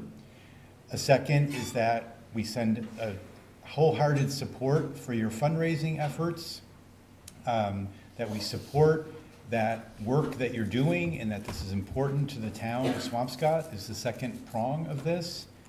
And that, not necessarily for public, sharing, but that We're on TV. We're in a. We're on TV. I mean for them to Oh, take it to sorry. public, yeah. But the third prong is that we're challenging you to come back with, this needs firmer clarity about what the business plan is of the site, right? So that we can ask you to not take on a 5-year, but why not take on a longer term responsibility for the site, right? Make that your responsibility. Now, I know you've had taken Or on a lot. find a partner. Or who- find a partner, whatever, yeah. Yeah. So Yeah, somehow- to say, we will lease it for 10 years because we have this partner, so we'll keep control of it, and this partner will operate it. Yeah, one thought we have, if we can raise enough to make it gorgeous, we have to make it gorgeous outside so National Development can rent their apartments. But if we can make it gorgeous inside, they would benefit by using it as a rental office or something, and of course, we would want space as well. And I don't want you to like freelance here, Jonathan. I think that's part Yeah, of no, like, I'm not there's a lot of different options. Yeah. We would want you to come back with one that really looks like a business plan. We can talk with you offline or Yeah. whatever, because right Right. now, Yeah. it still seems like a list of ideas Right. Yeah. and not clearly a business plan. And I think that would give more confidence to all the board members that this really is, you guys have gone a long way. This is a long way from where it was even 3 months ago, 6 months ago. It's moving in a very positive direction from my perspective in terms of its firmness and its ability to actually deliver on the promise without a lot of responsibility for the town. But there still is these two friction areas, right? Like, can we count on this long-term, even if we get there? But first and foremost, can we see the progress over the next 3 months? Going from 500, can we have a target of getting to $1 million? That may not be definitively enough to do the outside, but if you can see the bar moving about fundraising, I think that'll go a long way. And I would hope that we would all be very supportive of those efforts and you coming back with more information as we go along. One question I would just like to add, and I know we've talked about this, is what restrictions National Development envisions would be on this use? Totally. Because thinking about it as a 99-year lease and not a 5 or a 10-year, how do we get through the operating? We don't know what this board or this community might want to do with it in the future. If they think it's solely going to be a place that is for, Museum. field trips and museums and maybe their rental, they use a piece of it, that's wonderful, but I don't want to foreclose on potential future opportunities for the community without going into it eyes wide open, knowing that they don't want this use or that use. They really want it to be historic or for their use or whatever. I just want to understand what restrictions they may be considering in any 99-year lease so we don't discover that at the end of the process, that we can be informed at the beginning. Yeah. Right, like if we wanted to have a restaurant. Have they already voiced that? They described that they thought it would be for historic use, basically, when we started to ask around this question. And they envisioned what you're describing, which is a place to learn about General Glover and the community and the region. And all I'm asking is that we have a very direct conversation about that, so at the front end, we know what we're getting into as opposed to a specific anticipated use that they think that has not been communicated fully and directly. Yeah, I'm not sure that's a critical thing in the next few months. I mean, they got to actually bring it to the planning board too. Right, I would recommend that you all work out these provisions before or at the outset of them filing for a site plan special permit so that our board is not left wondering what one hand is doing while the other hand is going through a Chapter 42A regulatory process for zoning review. The other thing that I would highly recommend is, the planning board is the sole permit granting authority who can grant the site relief here. I will no longer be a member of the planning board by the time this hearing comes up, so take my recommendation as just one member of the planning board who's on it for now. Outlining all of these different parameters are going to be important before the public hearing starts. Once the public hearing begins, whatever is in the site plan special permit that gets filed with the town clerk is what is going on perpetuity attached to that deed. Nothing can be changed on that. So if the funds are not raised by the time that that permit is given, that 60 whatever foot tall building is what is going to be there. If there's any changes to that, that is what is going to be there because it is signed and filed with the clerk and registered with the Registry of Deeds. So I would recommend that you all find comfort and clarity sooner rather than later, because once that special hearing opens, or the public hearing opens, we're under a clock of 90 days to get everything approved. Yep. And that's June-ish. Whenever they decide to file, it's up to the applicant's prerogative, but they've indicated a couple months from when they were with us last week. Okay. And hold on, so, and they're saying, so, just so I have it right, if you don't raise the money, then National is taking down the building? We have, according to National Development, 24 months or so. They want the exterior envelope of the building restored before the rental units open. So they've given us a pretty good timeline. And, you know, with the people we have, I think we are very close to having enough to do that, to restore the building envelope. So they've given us 24 months. Yeah, I guess I am more comfortable granting my full swing of support at that lower threshold level, which is we need to come back before they file their permit and have very close to what we're looking at from a funding situation, because we cannot conditionally grant them the ability to have that height variance. It can't be conditioned on us raising money in 24 months. It has to be, we have to be comfortable, and the planning board needs to know the direction of which the select board is comfortable in June, really, or sometime around then. So while I totally understand that they are willing to give you more time, and that's great, I think for our comfort, we need it sooner. And it's a little chicken and egg, right? So I mean, you know, the only thing that makes sense right now is if the board is comfortable to give that full support to go and raise the money. And that's what you're telling people, because, you know, if you actually raise the money, then it's going to be a reinforcing cycle, right? So of confidence. If I could give you one last recommendation, and then I'll hold the button and go back on mute. I would set out a very strict process between now and the end of June, so that you all and your partners here at the Historic Commission and Save the Glover are working in tandem on a timeline that my board can rely on. Because, again, I don't want one hand not knowing what the other hand is doing. And I think there could be some confusion if there's not a regimented process to have some of these potential ground leases, whatever, worked out what our terms should be before that application is filed. So are we saying that this is, and this could just be me, but this is clear as mud to me. Are we saying that there needs to be X amount of dollars raised by June 30th or June 1st, whatever, in order for this to continue? Is that the intent that we're implementing here, or are we just, is this philosophical? Is there some concrete number here that this group needs to raise in order to move forward with this project? They don't know. Can I just we don't know? Interrupt for a second? Nancy's pointed out our major fundraiser, Ron, is actually on Zoom, and he has his hand raised if you'll recognize him. Sure, yes, please, if you would mind unmuting him, Shannon. Hi, everyone. Can everyone hear me? We certainly can. Yep. Yeah, I'm so sorry that I'm down here visiting my 80-year-old parents in sunny Florida. I apologize. I'm not up there in the cold weather.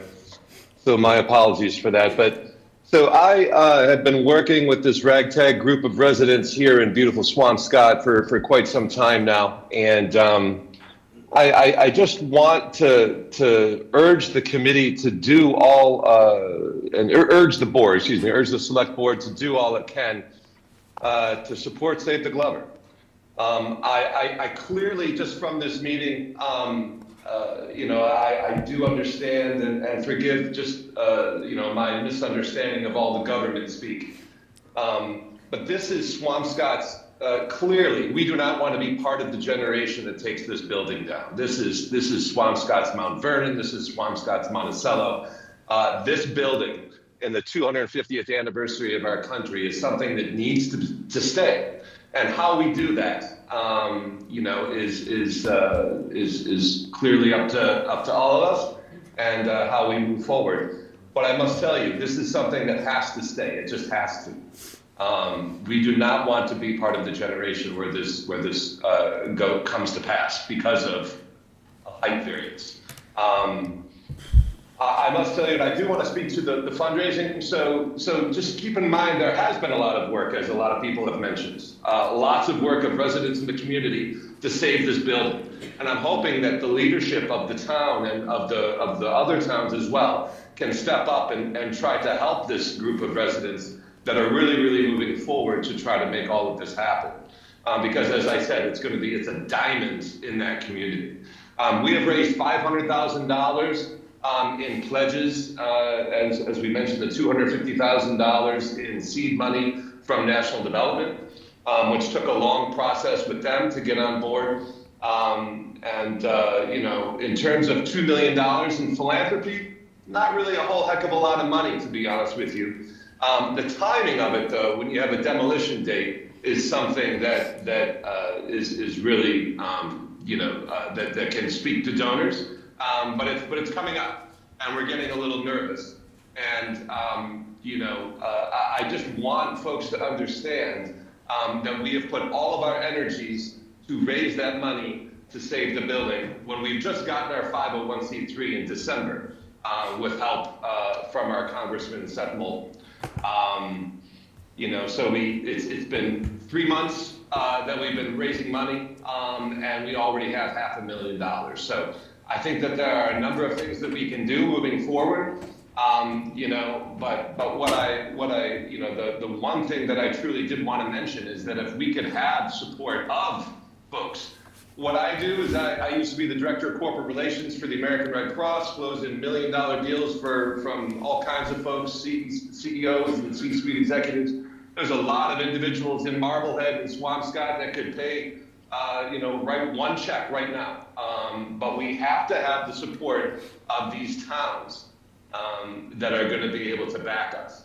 And without that, I don't know, because I've been reaching out to many folks outside of the town and national, some folks you may know, and it's sad that one has to do that with such a specific, important building in your town. I am confident that we will raise the 1.5 million. Again, that's really not it's kind of a non-issue. The timing, though. And the demolition date is kind of an issue, though, and that's really where I kind of am a little frustrated with this process. And I just wanted to speak that a couple things, and forgive me. I just wanted to speak that the money is not really that much of an issue. It's something that we're going to get. It's something that we have to get. And the folks at Save the Glover are working very, very hard. Along with me, in legalizing ourselves with the 501c3, writing grants, asking folks for money, moving and shaking. That's what we're doing. Okay. But in addition to that, the one last thing that I will say, forgive me, if you're asking us to figure out what's going to happen, we have so many ideas in terms of content, in terms of all of that, but that takes an enormous amount of time and of energy. And of not just what we're going to do for content, just one thing, but you're asking us to choose sort of a number of things to develop these partnerships in 3 months, and to me that is just that's a really hard ask, particularly when we're just trying to raise money to save the building, and that in itself is a task, especially when everyone's down here in Florida, so meaning the donors. And so I just Okay. want the board to think that we can support. Yes, Yeah. please go ahead. Absolutely. Thank you very much. Really, really appreciate it. So, we could go on with this, I'm sure, for a long time, but we do have a lot of other. Thank you very much. Really, really appreciate it. So. Someone could go on mute? Okay, there we go. We have a lot of other items on the agenda, so I want to just be cognizant of that. I think unless people want to ask more questions, I put out kind of a three-pronged approach here to giving support kind of conditionally in a way for the next couple months. I don't think there's a specific number, Danielle, we can actually tag to it. But I think my view is that we need to see significant progress. You know, if you come back here in 3 months to whoever's on the board at that point with, you know, that you're at $550,000 from 500, that's going to say something, right? If you're at 750, that's going to say something else.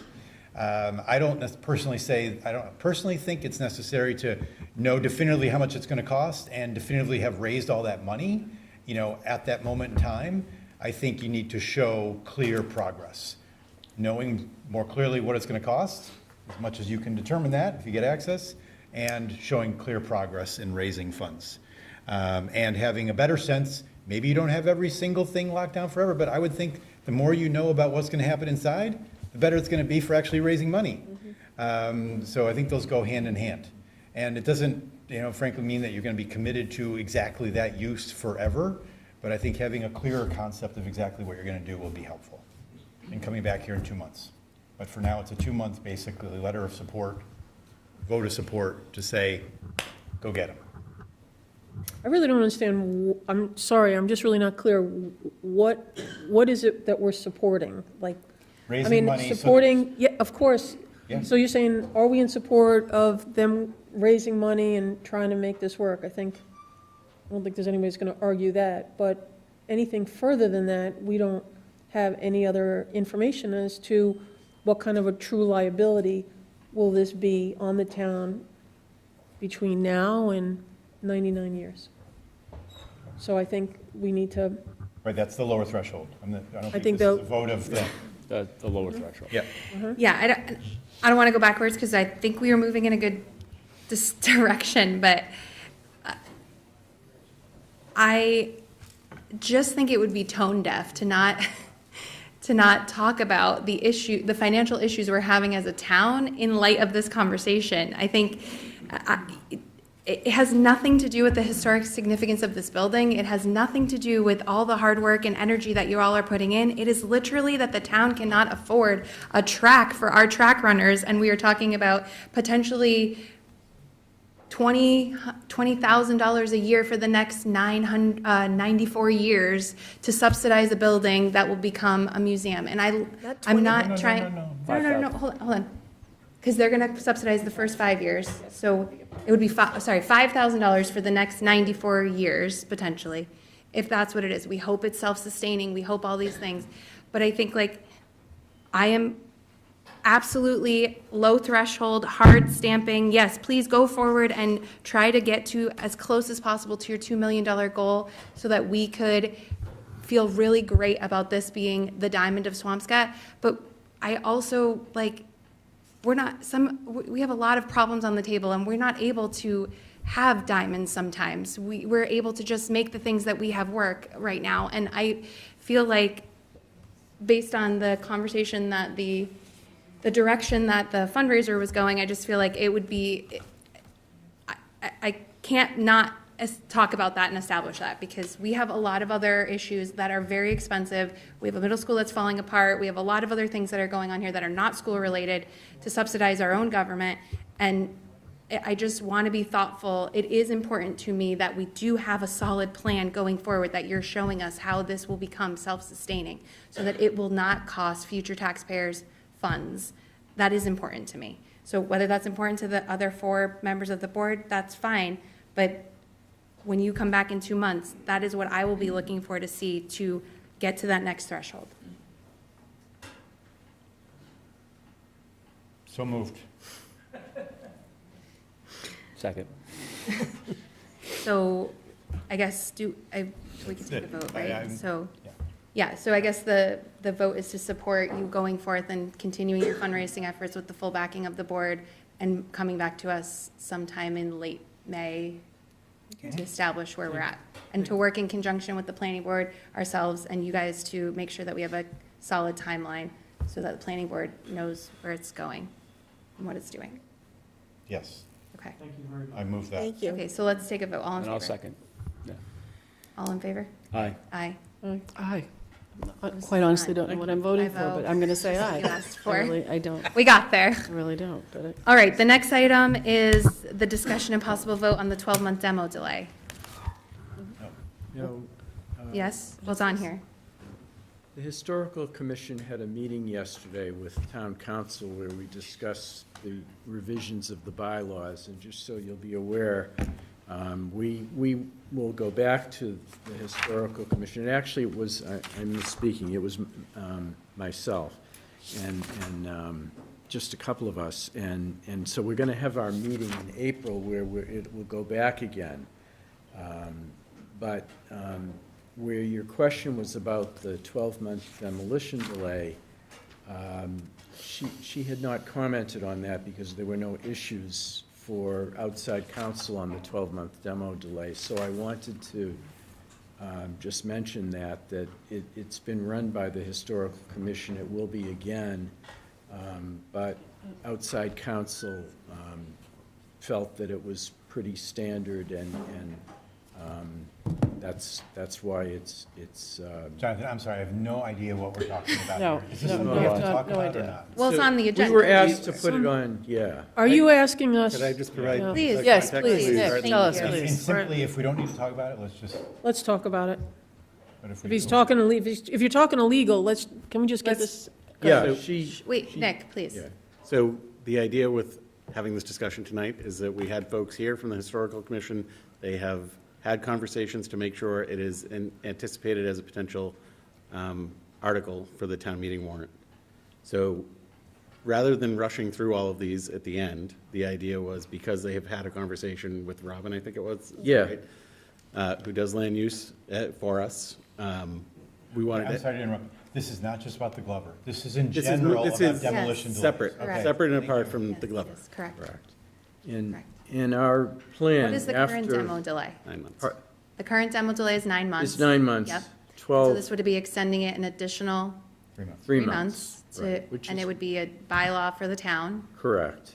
Okay. Among other changes, and what, after the meeting with the Historical Commission in April, you would receive a red line version along with a plain version for, that would be suitable for town meeting purposes.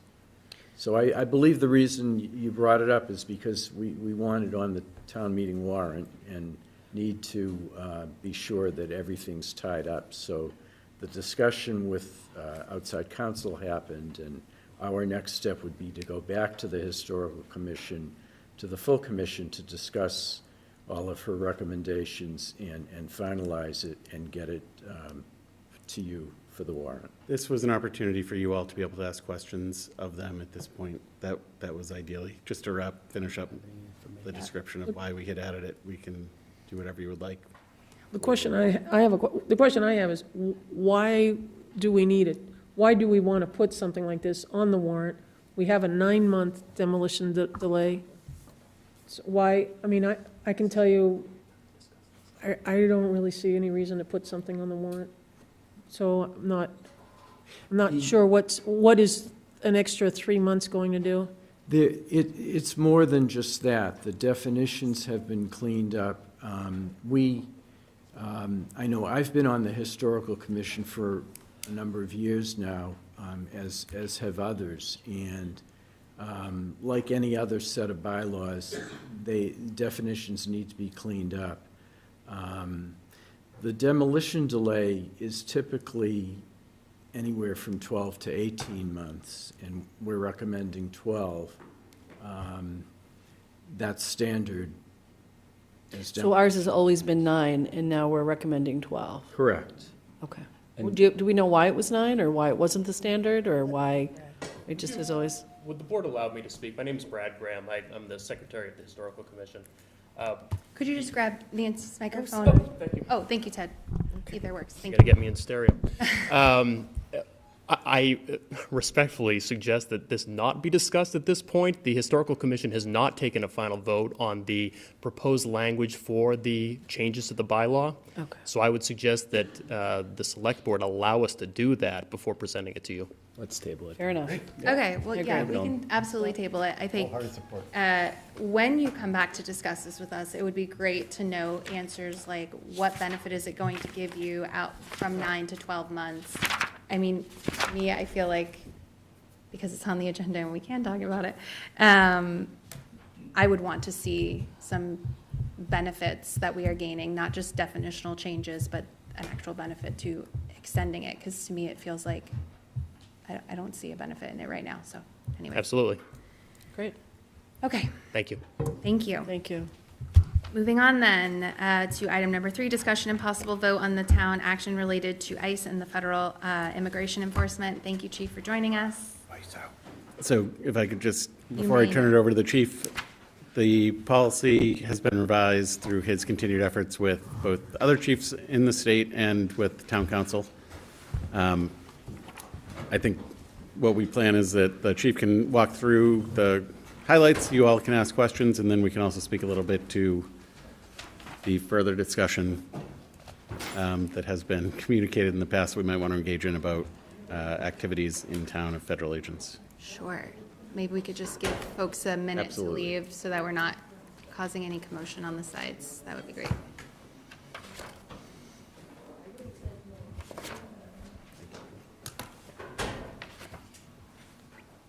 Okay. Good evening. I'm usually counting sheep in the next 30 minutes, so I will keep this brief for you. So I have been asked by the town administrator, by the select board, by yourselves, to come up with a policy for Swampscott Police Department involving federal immigration enforcement.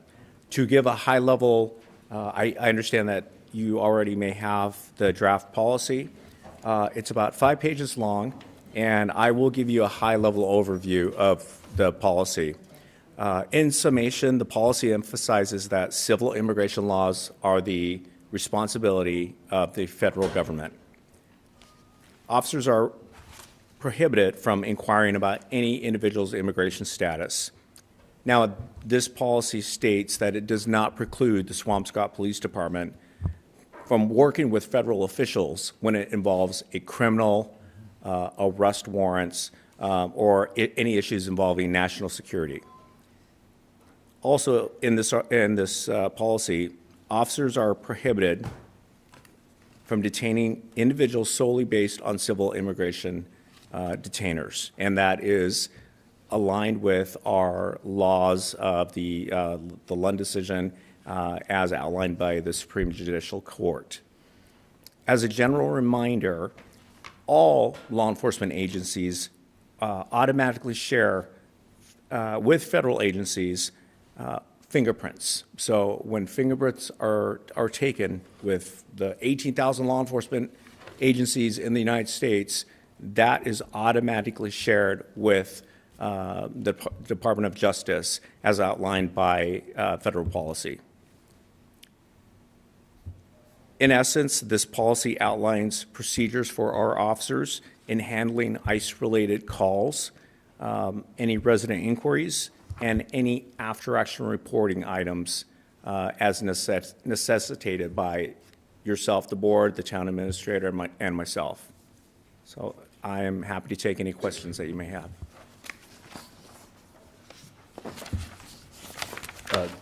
Chief, just a question, one of the discussions that we had at one of our previous meetings, they're all kind of blending together at this point, but we had talked about preventing the assembly of ICE on town property, which was discussed previously. I didn't see that mentioned in this particular policy. Is that going to be handled in a different manner, or? That is something that, in speaking with our legal counsel, that is something that, again, uncharted territory right now. I know that the governor has signed an executive order preventing ICE from entering state-owned facilities, much like Boston has also done with their property. What we have to be careful of, again, state sovereignty and the laws that govern immigration enforcement for the federal government, and us not hindering, impeding federal officials. So that's always a tug-of-war battle that has not been tested yet in the courts. In keeping up with immigration items, Senator Lindsey from, I believe, Louisiana, Lindsey Graham, I'm sorry, just has a new legislation that would, that the federal government would enforce that officers or local officials who hinder, impede, interfere, and do not fulfill ICE detainer requests should be held criminally liable. And that is currently in Congress right now. Yeah, that's outrageous. Go ahead. It's ridiculous. I mean, and I'm sorry, Chief, but I mean, just because Lindsey Graham files a bill doesn't necessarily mean that's what we shouldn't be responding to right now. Okay, so that was not in my perspective, that was not a great reference point for you. I understand that, but I am telling you the tug of war and the balance all between. of this feels like pretty watered down. Yep. Actually, I feel like you're being very tepid here. I think you're hiding behind like all of the possible infractions that could happen out there, and that you haven't really taken the instruction from the board about what we actually asked you to look into, which was not using town property for as much as possible to not support these operations. And as far as I see here, all of this is basically like, yeah, we won't actively help, but you're saying this uncharted waters, but there are plenty of communities here in the state, including the state itself, that have taken more aggressive stands than what I see here, if I understand correctly. Could I just comment very quickly? Yep. What we had discussed previously, and this is to, I think, partially address what you're saying, the policy that the chief has worked on is direction to the police department on how they should be interacting, and it is in line with what other communities are doing on the police enforcement side and police involvement in any type of immigration action. The larger issue of using town property or entering town property, there are communities that have done it. They are primarily cities, and it's been a decision of the chief executive of the city, the individual saying, I'm making this policy decision, and this is how I would like to move forward. There are a handful of towns, Brookline among them, that have also done it. So it is primarily places where there's a single chief executive that's making that statement. The direction and the feedback that we've given to the chief, I think he has followed exactly, which was to make sure that it is very clear for the police department how and what they should be doing. I just want to, he's responding to my request and my understanding of these discussions. The idea of using town property or prohibiting it is something that is potentially problematic because we do not know what the reaction to that will be. And I don't think that we would be fair to say that the chief is the one that should make that decision on whether or not we want to risk that, if you think it's a risk, or not. If you don't think it's a risk, that's understandable as well, on how the federal government may react to communities that make those determinations on their own. We're not trying to say that we should not do that, but what we had asked the chief to do was work with KP to come up with something that is very clear and very specific for the police department so that you and residents are comfortable and understand exactly what it is that they will and will not do. Okay, well, then just let me say, my frustration at you is should be over here. at you. Okay, just to clarify, because I don't believe that this was the question. From my perspective, the chief has been saying the same thing about like what the law says in this case, the Lund case, and you know what they can't do or can't do. That's been repeated over and over again. I don't think that's so much what this board was asking for. This is a small portion of that, right? This was make sure there's a policy in place so that our officers know what they're supposed to do, communicate that policy to the community so the community knows what the officers are supposed to do. Right. But aside from that, what else can we do to limit the ability for ICE to come into our community and involve themselves in a manner that this community wishes it not to be involved in. So that's the piece that you're talking about, Nick, and that's the frustration that Doug is, I think, communicating. And as the chief policy folks of the town, these 5 people sitting in front of us, the ask is, show us what other towns have done, help us understand what the risks are, and then let us make that decision, I guess. Is that fair? Yep. I will be clear, the risks are basically unknown. And so I don't want to prolong the frustration. I will happily compile, circulate, and we can discuss them.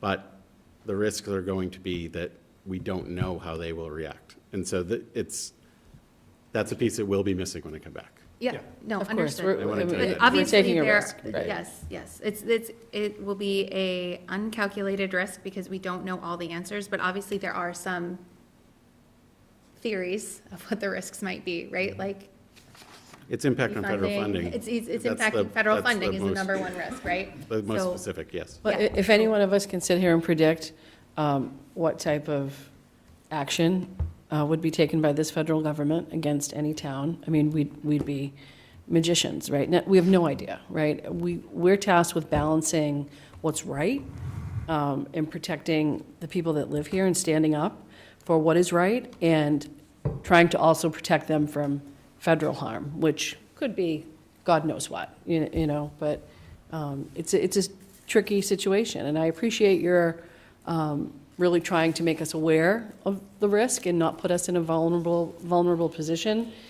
But at the same time, it's one of those things where it's either put up or shut up sometimes. And, you know, I think the majority of people in our town do not want to be put in a situation where they're not protected, right? And their rights are trampled on, even though it's happening, you know, everywhere you look in this country, sadly. You know, we still, at some point, have to stand up for what's right, so. But I appreciate both of what you were trying to do, too.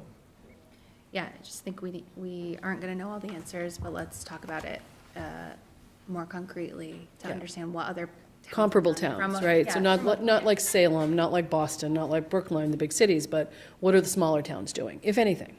Right? And that I can say with relative confidence, towns are not taking an action in the same way that a Chelsea or Sure, out of fear, I'm sure. Boston Right. or Right. even the governor could do. Yeah, Right. and it is out of fear, but Yep. I only say that so that I don't further the frustration.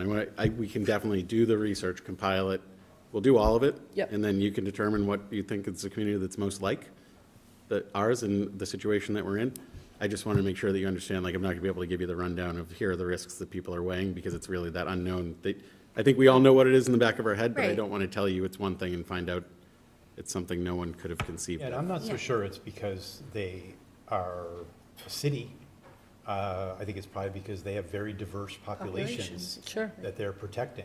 So I'm not sure that their risks are, you know, yeah, do they have generally more financial wherewithal? But they probably have a lot more federal funds at risk than we do too. Sure, So, you know, let's see some model comparable towns. aggressive policies.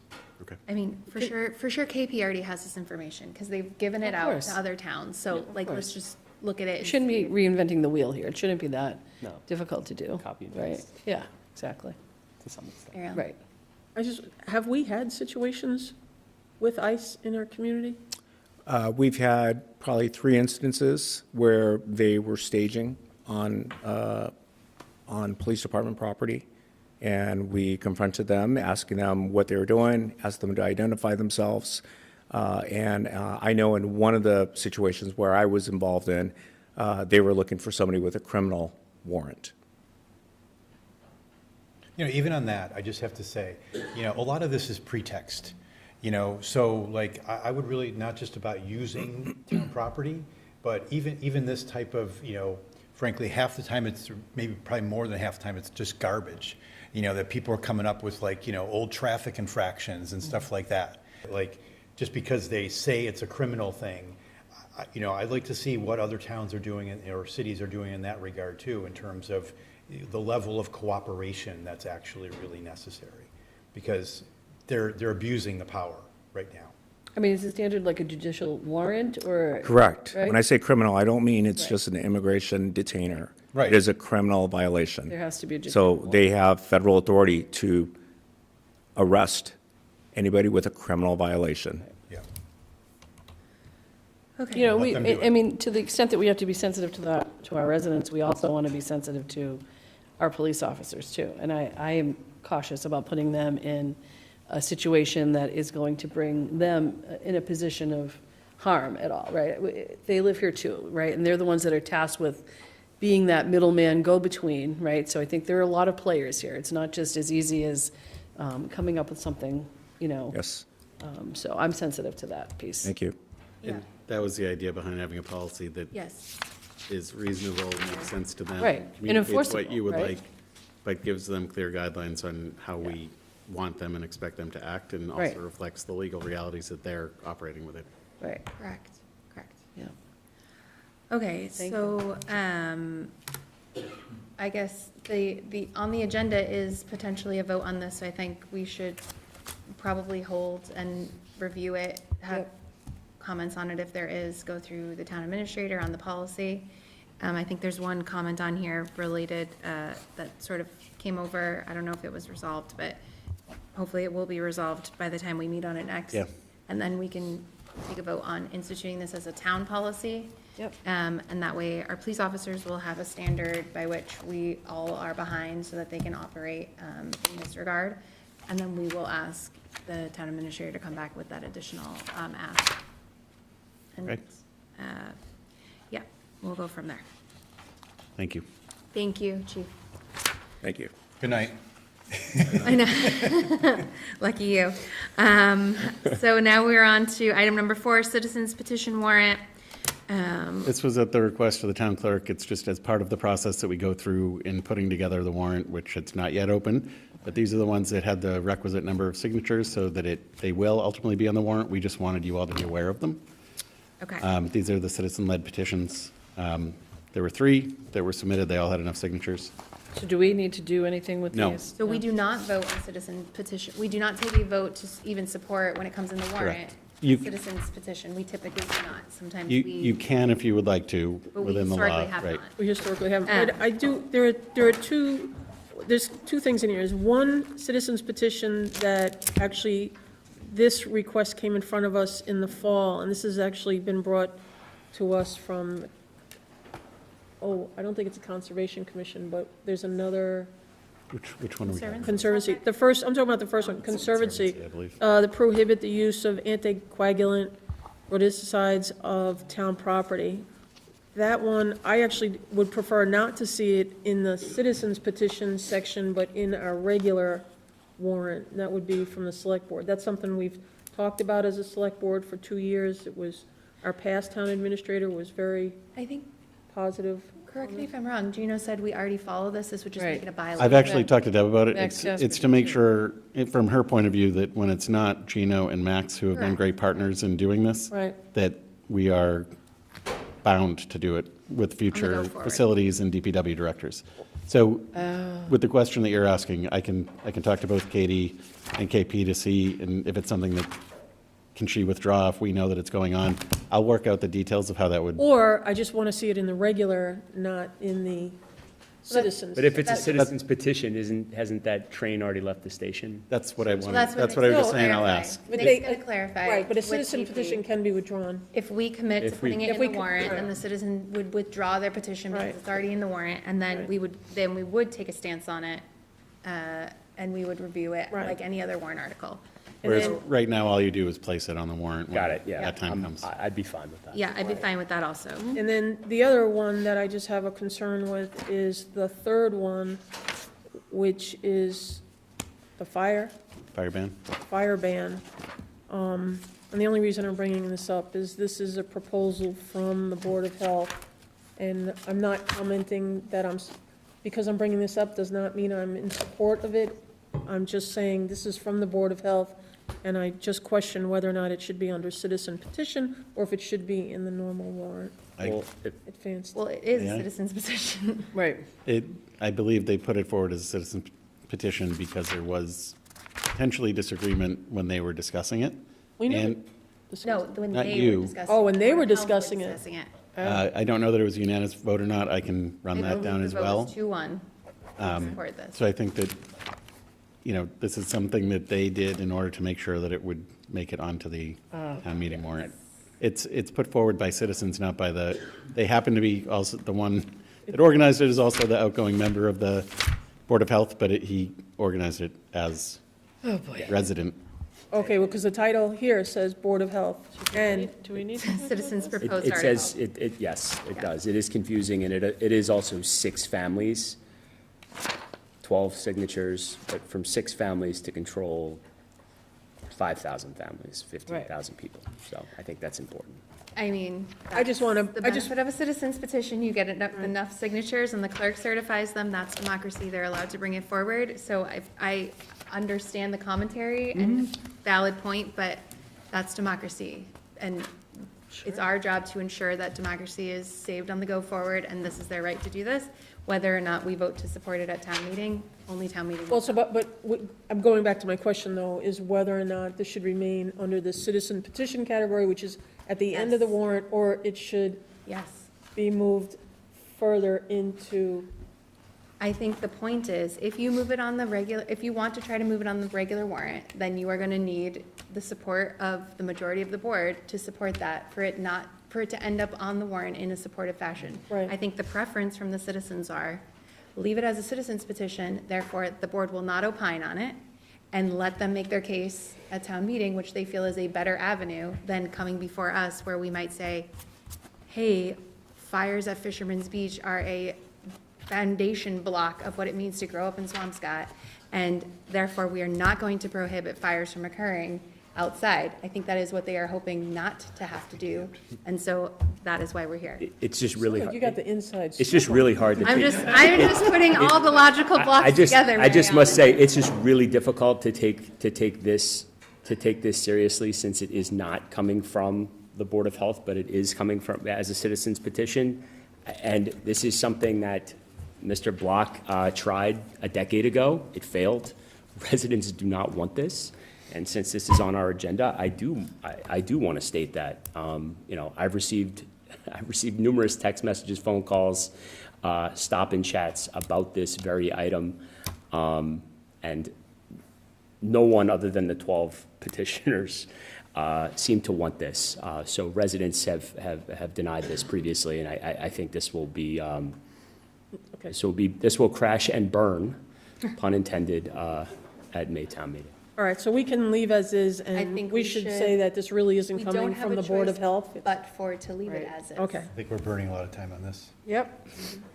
Well, it's on the Just light it agenda. on This fire. might be the only time for select board to have opinions All right. if they want to. I don't want it. That's my opinion. I Thank am you. against this one. Yep. Danielle, I think this is a big mistake. I'm just going with it, Okay, saying it. moving on. Discussion and vote on alternates for Water Sewer Infrastructure Advisory Committee. Okay. Getting more and more excited. Let's just bring it up a notch. The Water and Sewer Infrastructure Advisory Committee gave a great presentation last meeting about shifting missions and understanding the direction they wanted to go in. I think the board felt like it was a great presentation by Kelly, and we wanted to, support their alignment on the mission going forward. I think that multiple members of the board requested we have this conversation about alternates. I committed to not have that conversation until the Water Sewer Advisory Committee could come and, show us where they're going, where their mission is headed, and what they feel like they are responsible for on the go forward in alignment with what the board is asking them to do. So that is how we ended up on having it on this agenda and not past agendas. Was there anyone here from Water and Sewer, online or in person? I believe that the ones that were in person have departed because of the late hour. Okay. So we have had, I have a spreadsheet that I can put up, but it's a list of the people. The last time we have an updated list from is mid-February. I don't know if there are. How many members do we have on the board? The Water Sewer Committee? We have 4 open Four. alternates opening. 4 open alternates. Right. Okay. And I'd like to, it is late, so I would like to make a motion to put George Allen and Andrea Moore in the alternate positions. they've applied, we've talked about it, this is going on, and then I'd like to, get more names for the other two positions. That's the old one. Sorry, this is their old. Excuse me, Mary Ellen, sorry. This was the presentation from last time. We don't have a list. We do not have a list, correct? I have the list. I can put it up on the screen if you would like. The discussion has been so specific with the board members having a very strong idea of who they wanted. I was not sure how to facilitate the best discussion this evening, to be completely honest. Typically, we have a list of the candidates. Right. And their resumes and stuff like that in advance, so I just. Yeah, the request was to consider, really, by 2 select board members, just to consider those 2 candidates as alternates. So, you want to bring up the list? Sure, hold on 1 second. Let's bring up the list. Are those the only 2 people that have applied? No. No. Of course not. No, there have been many people that have applied, and I am in favor of Mary Ellen's motion for these 2 people, and I will tell you why. Andrea Moore has done a heck of a lot of work. None of us can deny that. Obviously with Save Kings Beach, but obviously wanting to have a seat on this particular committee because she felt she could help. So it's unbeknownst to me why we would not consider, or at least interview somebody with that significant a want, right? I think we're overlooking her perhaps for a number of reasons, maybe petty, maybe not, I have no idea, but I do think she's a good fit. And I do think the other gentleman who we are constantly hearing from, George Allen, right, with extensive background in this type of thing. Where's he on the list? He's not, I don't know why he's not on. The list, right? Yeah. This is the most recent list that I have, which, again, He just got on another committee. he is running for Board of Health. Right, Board of Health, right. So Mr. Allen, I mean, he has made numerous suggestions that Kelly told us last week are ones that they have adopted. He clearly has a background here. We know that. Yes, there are many people that have applied, but I think to overlook somebody just because of personality, petty differences, whatever you want to call it. I honestly don't know the root story, but I agree that I do think these 2 people should be appointed. Are you saying you seconded my motion? I am, yes. She did second the motion. Okay. Yes. Okay, so just before we take this vote, a few things. Members of the select board continue to politicize the Water Sewer Infrastructure Advisory Committee, specifically Mary Ellen.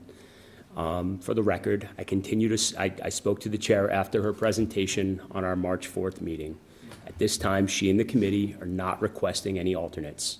The committee has also had no issues with obtaining a quorum for their regular meetings, and they're looking forward to finalizing a new sewer bylaw and furthermore conducting the business of the town. Last fall, all select board members, to my knowledge, had conversations with the chair of the Water Sewer Infrastructure Advisory Committee, Kelly Began. Through myself as the liaison, the chair wishes that individual select board members respect the autonomy and the independence of this advisory committee. In the last year, there were resignations from 2 members, including the former chair, Liz Smith, as well as the vice chair, Matt Pelland, largely as a result of personal attacks against them and the committee by one of the current applicants, Andrea Moore, as well as others.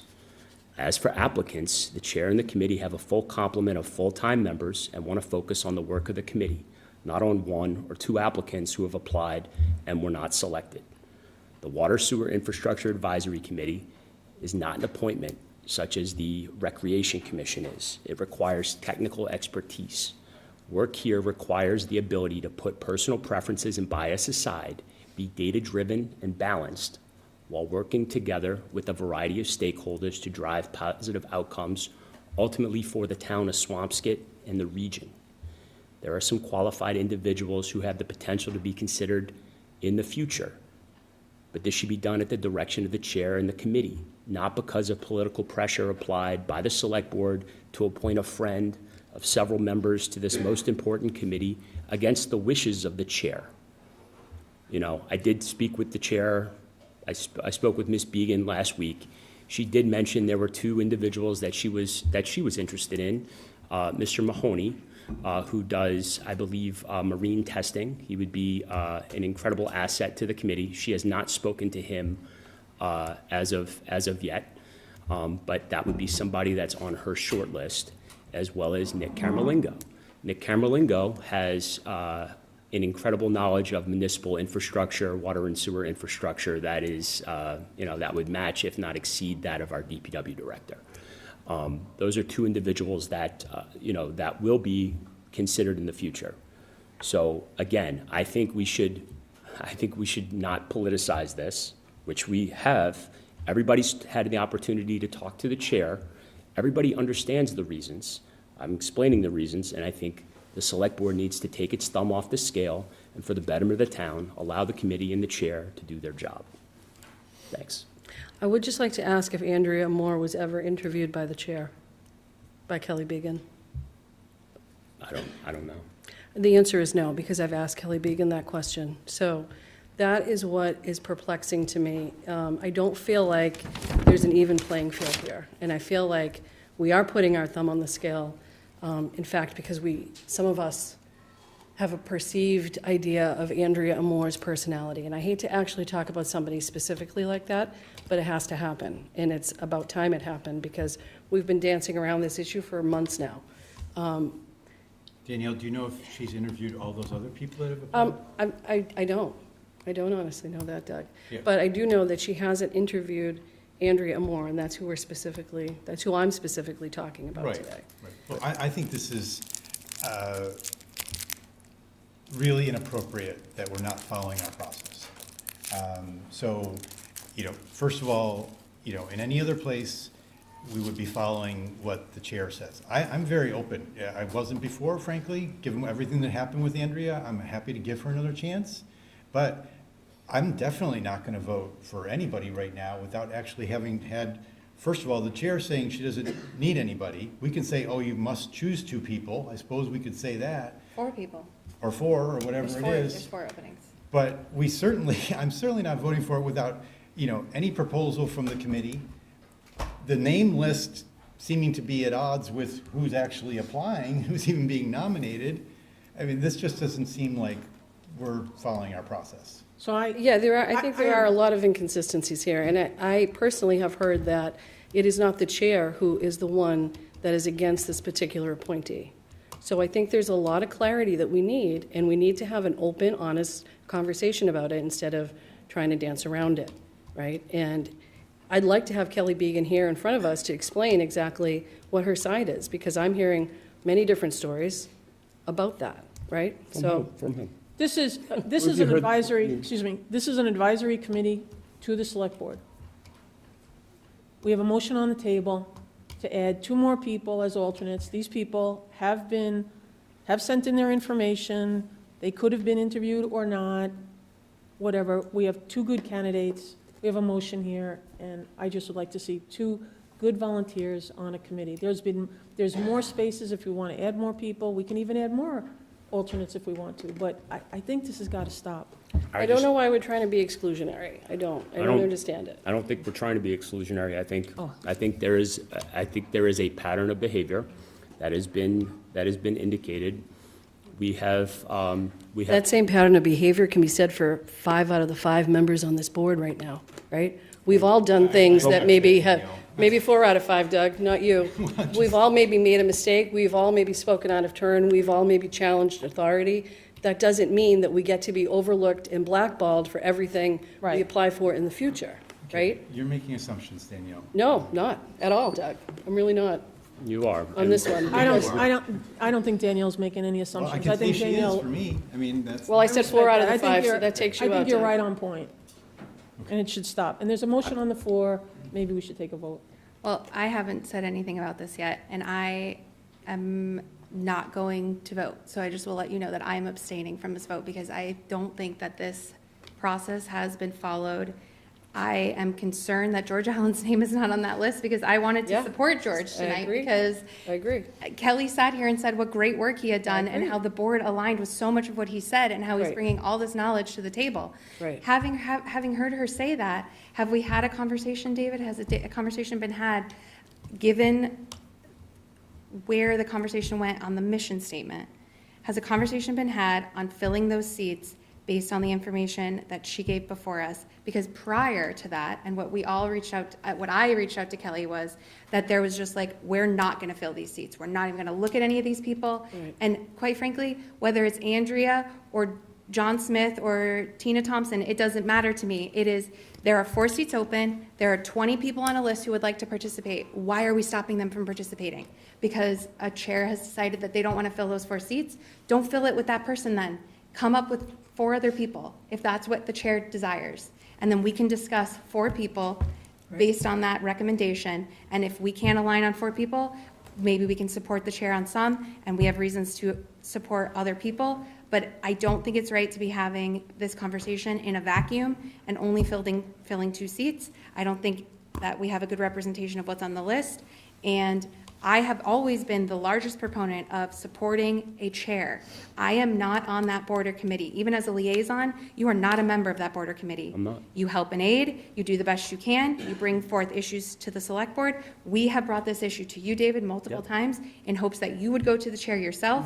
It doesn't appear that that happened, so multiple of us then went to the chair. So I am not trying to circumnavigate any process. I tried to work within the process, and then when the process wasn't working, then I went to a different process. So I just want to make that clear, that I didn't step out of toe. I came to you, I asked that we consider appointments for those positions. I even believe that I said it doesn't have to be these people, even if these people are the people who are supported by some of the people on the board.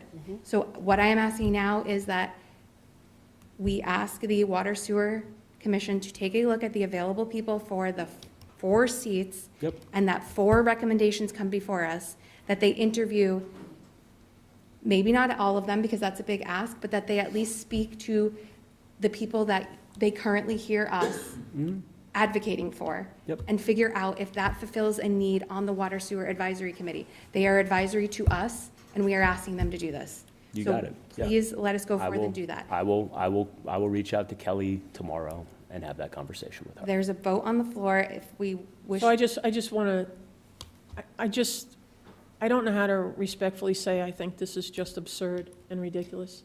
We've been talking about this for months and months and months. These people have applied. They've made it really clear that they want to participate in this, on this committee. And now we're looking to delay it some more, and we're looking to say, can we go back and talk to the committee and ask them what they want? This is an advisory committee to the select board. And nobody's It is reviewed our- all the applicants. it is And our- George it is Allen isn't our- on the list. George Allen was on a list previously. Okay, but he's not now. Well, so I don't know what's going on with the list now, but I saw his name on a list previously and circled it. So we've all heard his name before. We actually, members didn't vote for him before. I mean, you know he's interested, you've seen his stuff, and he's actually been here, and now we're saying, no, let's We go don't know back that. and relook Maybe at he's this. withdrawn it because now he's going after the Board of Health. I don't know. I think we need to have the chair here. I think we need to hear from the chair directly and hear exactly what her reasoning is, and whether or not he's still on the list. We need to get it accurate. We need to check it and make sure that's accurate, that those people are all the only ones that have applied, and start the process over and really get an understanding. Maybe there's something we're missing. Maybe there's something that, I don't know, but to your point, yes, I do think we need to hear from the chair. That is who is in charge of this committee. But I do think there's been enough instances of questionable judgment, behavior, whatever you want to call it, that is forcing us as a body to get involved in this thing, right? And this is not news. We've had people come to public comment and speak on it, right? So this is something that we have got to weigh in on in some way, shape, or form. And I think a conversation with the chair would maybe make it clearer. I don't know. I'm happy to do that. Robert's rules works. If I make another motion right now, how does that work? We have to, there's been a motion and a second. We have Vote. discussion and then we move to vote. You can amend, do a friendly amendment or motion to amend the vote that's on the table if you'd like to do that, but then that would have to be voted on prior to voting on the motion. The first The initial motion. motion. Hopefully that's right. Sorry, that's my. Well, we can either have consensus to do the correct process so that we can come back here in 2 weeks. David talked to the chair, basically give the consent of the board or the instruction of the board that we want candidates. We will taking that decision out of her hands. We need candidates to fill these alternate spots. If that is the sense of the board, then we don't have to take a vote. Or I can make a motion to amend the prior motion to say that we want to compel the chair of the Water and Sewer Advisory Committee to thoroughly review the candidates that have been presented and to come back with recommendations to fill the 4 alternate spots. So that's my amendment. And then what if there are 4 individuals? What if we can't fill? What if you can fill 2 or 3 or 1? What if there's not interest? It looks like a list of 20 people, I think. Okay, I'm asking. The chair can decide to, only come back Convey with, that. yeah, 2 or 3. And then Okay. at that point, we will have gone through the process, fully evaluated, gotten their feedback, and then we can decide whether or not we only take 2, 3, or make it our own decision on the. Recommendation for Right. other people. Right. Okay. So there's a, That's my amendment to the motion, okay, so, I guess. Unless we just all agree. No, we have a motion on the floor, so we have to do something with this motion on the floor. Okay, so I'm amending Just take that a motion. vote. Okay. You're amending your amendment? I'll second yours. so I think, So you have to act on this motion first. yes, because you're not amending, You're not amending Okay. Mary Ellen's motion. so you Right. made a motion to amend Mary Ellen's motion. Okay. That motion is seconded? I'll second it, yeah. Okay, so all in favor of the friendly amendment, I mean, it's not friendly, I guess, the amendment, just to the motion, What is the amendment again? Basically to change your vote. require- Compel. Yeah. But to take the next 2 weeks, not forever, the next 2 weeks, To compel the chair. run through the correct process and have the chair come back with ideally 4 alternate recommendations For our next meeting. for our next meeting.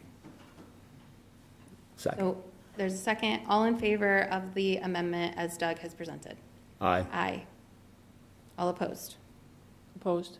Abstaining? Opposed. Okay. So the amendment passes, and now all that does is flip the vote to say what Doug has said, and the motion on the table as seconded is now Doug's motion. So unless there's further discussion, all in favor of, is that correct?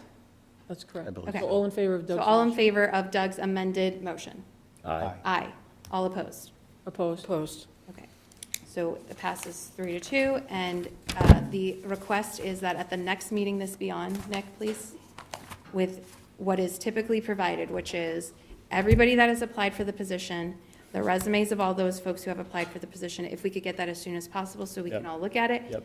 Kelly has, or if she'd like to appoint people from water sewer to meet and then have a conversation, it will need to be had prior to our next meeting, which is April 1st, right? April 1st is the first talked about the night. 8th. No, the 8th. April 1st is the Passover, first I night of Passover. So our next meeting is actually going to be 3 weeks away in observation of Passover. Got So it. she actually has till April 8th. Okay. And we can circulate the names that we have on the list along with their resumes this week as a single PDF package to all 5 of you. Thank you. And then, do you want to, or do you want Shannon and I to get it to Kelly? I mean, it just functionally doesn't matter, We right? can send it. Okay, You can send I'll it. copy you and we'll send Yeah, it. please. Perfect. Yep. Great. Thank you. I think hopefully the chair and the committee understand that this is something that is not going to go away and that we're going to continue down this path until these positions are filled. Understood. Thank you. Moving on to the budget. Hold on one second. So what we did, I'm just trying to share it, give me a second, is we took your guidance to make cuts and lower the use of excess levy capacity based on the proposals that we had previously. So I will just jump right into it. The reductions from the proposal that we made a few weeks back are outlined at a very high level here. So we got the updated information from GIC. GIC provided their rates the day after we all last met. We have taken a look at the rates for each of the individual plans against our current census, and that is roughly where we think the impact will be. The savings based on our original estimate are approximately $365,000. The piece that I will just highlight there is that open enrollment is April 1st. So it could be that the portion of our census that has the most expensive plan that limited our overall savings, they might not be interested in paying increased premiums either. So we'll have to see what the final census looks like as we get to the end of May, but this is sort of our best guess, along with a contingency of approximately 3.5% to allow for changes throughout the year based on new employees coming on board, family changes, things like that, the sort of qualifying events that could necessarily impact our overall budget. As I said, as we get through April, I will, to the May 1st, we will continue to update not only this number, but the board on sort of where we stand and on where that all is. In addition to that, I just wanted to highlight before I go further down, we have had a deeper discussion with the Hild Group, which is the outside consultant that we had briefly spoken to before. We have a price now that Patrick and I are working on what buckets of money might be available, because it would be this current fiscal year that we would begin that engagement, and it would be a 12-month engagement. They would, just to give you guys a rundown so we're all on the same page, they would be looking at our position with GIC, so we would request all the information. They would look at it and sort of market our plan among insurers that we could use if we were to leave GIC, with the idea that we're completing that analysis in advance of the December 1st notification date that would allow us to leave at the end of the next fiscal year if it happens. They'd also work with us on the development of a bio program, support the staff in collective bargaining, ongoing analysis, and then they support employees as well on benefit decisions, insurance, and open enrollment. So in addition to that savings, we identified both on the town side and the school side, cuts that we think are reasonable. They were not easy. They were difficult adjustments both on the school side and on the town side. And that resulted in a savings of approximately $704,000 that I've outlined here. The increase there that I want to call out that eats into some of the savings is that we got the Essex Tech preliminary assessment number, which was an increase above the number we were carrying in the budget of $98,000. And then the two big outstanding pieces are the solid waste contract and open enrollment data, both of which we hope will be becoming more clear as we move forward. So, that was just something that I wanted to highlight where we were and what we were able to do over the last couple of weeks. And then this is the slide that I think, do you want to ask a question right there? Go ahead. Yeah. So, just for clarity's sake, we're looking at the GIC, the insurance savings. Basically we padded the budget, and now we're just kind of taking some of that back. So the difficult decisions that we made, are. I would just like to, I don't think we padded the budget. I think we were realistically and conservatively estimating where we could land so that we weren't having this conversation the opposite. We took the fat out of the budget because the GLP-1s basically. You're on fire today. Very punny. So just a couple questions to that. We're looking at the police and fire overtime lines. Yep. So now that we're more fully staffed than we have been in previous years. Yes. It looks like we're only going back to really what our recommended budget was for 2026. Yeah. So is there some reason that we're only going to that number, or is there further that we can go there to realize savings, considering that we now have an extra person or two or three that are going to be in that department? So theoretically, to me, there should be greater overtime savings than that. So we did cut what we had proposed back to level funding, which is the request of the board at our last meeting, just to identify why we landed at the number that we're at on there. Yeah, I'm not sure the request was to get to level funding, especially about overtime. Okay. The request was to right-size it to the particular situation we're in right now about having basically fully staffed, okay? That's a difference. That's a big potential difference. That's at least my recollection. Well, my actual request was to not add the increase, so my request was to bring it back to what the original was. But which is to level fund. Which was level funded. That was my request. Okay. Mm-hmm. But if you want to listen to Mary Ellen and not me, that's okay.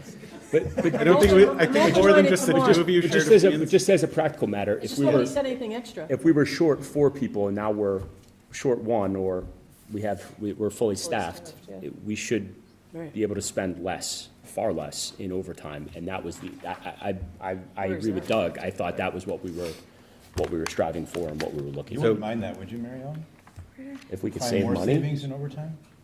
No, I like savings in overtime, but I just also, we have to be very realistic, only because last year, you have to remember, even though they were going over on overtime, they were also coming in well under on individual labor line items. So, you know, I'm really never in favor of just saying things willy-nilly financially. So, you know, I just did not want to see an addition on there, the additional 250. Well, I don't think we're saying anything willy-nilly. I think I think we're literally looking at trying to determine. Right, but I think what you're saying is Value. bring the number down even lower, and I'm just saying I'm not sure about that because I don't know how that number would affect their overall budget. That's why. Yeah, just to be clear, I'm not picking where it should go. I'm just saying that there should be a clear mathematical relationship between almost full staffing Correlation. and what the overtime should be. It shouldn't just be that, oh, it used to be Right, that. it's not just trying to one line. cut budgets. I'm trying. So they get a look at So that. the other thing though about, it's not just staffing. Right, exactly. It's not just staffing, it's also when Yes. you're out on extended I- medical leave or so- something like that, which is not predictable. So, as an example, you know, part of the discussion with both police and fire and any contract is around sort of the paid time off and how we can use it and what. So there is a significant liability that the town carries based on the amount of time that is accrued by the employees in public safety. When we talk about, you know, the straight time versus overtime, you know, at the fire station, for instance, our minimum staffing is 7. It's 7 people to run 2 pieces of apparatus. Yeah. So if one person's off, we don't necessarily go down to 1 apparatus and say 6 people on that. We bring someone in. And so it's not just the staffing, it's the fact that we are on a razor's edge with staffing generally, where we are just at minimums. So during the winter, for fire, as an example, we can have 1 off without bringing in someone that's not on straight time. In the summer, when 1 person goes off, because of the way that we're staffed and the apparatus that we run, we immediately go into someone that's no longer on straight time. So it's not a 1-for-1 necessarily, but I did have discussions with both of them, and I'd be happy to, you know, actually have both chiefs come in to discuss this in more detail about, you know, what are things that we can do around staffing, where are we on minimum manning versus what we need to run the apparatus on the fire side. On the police side, you know, what changes, if any, could be implemented that would allow for, again, keeping someone on straight time being the one that's doing, you know, one of the 4 that are on duty in the station, 3 on the road. It is a question that I engaged in, like I talked to them on Thursday and Friday of the week, that there are options that we can certainly explore, but I think they're, you know, in some cases, things that we potentially could have to bargain. And in other cases, it may be opportunities that we just need to address what that would mean for service levels in town. So where we stopped for now is you're not getting more. You should not anticipate that this is a blank check that you will get on free cash at the end of every year. And you will have to engage with Patrick, myself, and whoever else we designate on an ongoing basis to have actual discussions. And I know this was discussed prior to the sort of turnover at Town Hall, to be managing to the number. And it's not that we run down all 400,000, if it's 400,000 in overtime, before we have difficult discussions. It's that it's, you know, for lack of a better, it's 1/12 every month. And if we've spent, you know, a quarter of it in 2 months, that's a problem and we're going to run out. Yep. So it's an ongoing discussion. I asked for actual ideas that are implementable. I have a handful of them. I do think that it's worthy of them being here to discuss them in greater detail with me. But where I did stop was to level fund it so that they know that there is a real ceiling on this. And it will be something that their performance is measured against as managers, that we really need to stay within the budget that we have, because everyone doesn't have that luxury to simply say, I need to go into overtime because we have a lot of folks with vacation or whatever. We need to figure out what levers there are that we could pull. Yeah, and that just stood out to me as a continuation of our contract, or our conversation from our last meeting, our last discussion. 2 other points. Before you move on, can we just give him clarity on whether we would like the chiefs to come back? Are you still on that topic? Or? Oh. No, not me. Do you, I mean- would, My request still stands. If it hasn't, I'm not quite 100% clear, and I don't want you to have to kind of go through it again here, but I understand you've had all these conversations. It's definitely the budget, like, they can't, I get all that. But have they gone back with the constraints there are, about 2 pieces of equipment or whatever, like, and the requirements of the contracts? What triggered me was you saying, well, we just went back to the old number.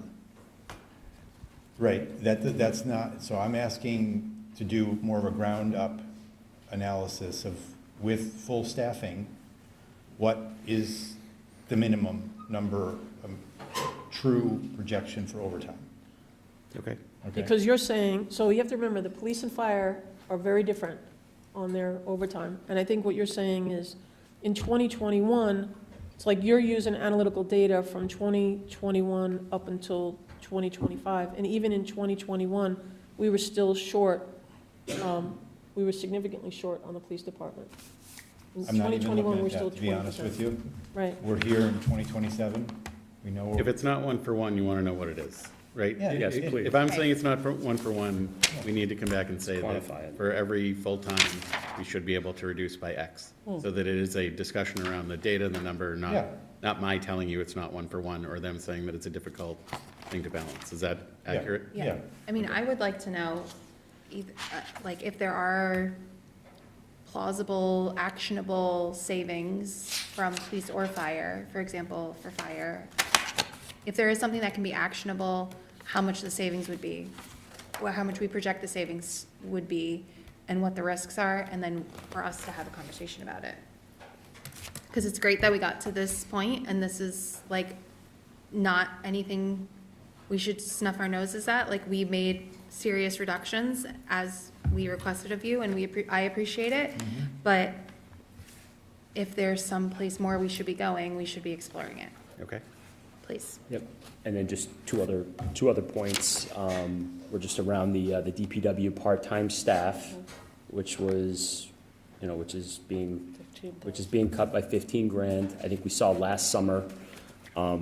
We really could have used that part-time staff, and those are very small dollars, very incremental costs that really help to beautify, our little seaside town and really make it pop in the summertime.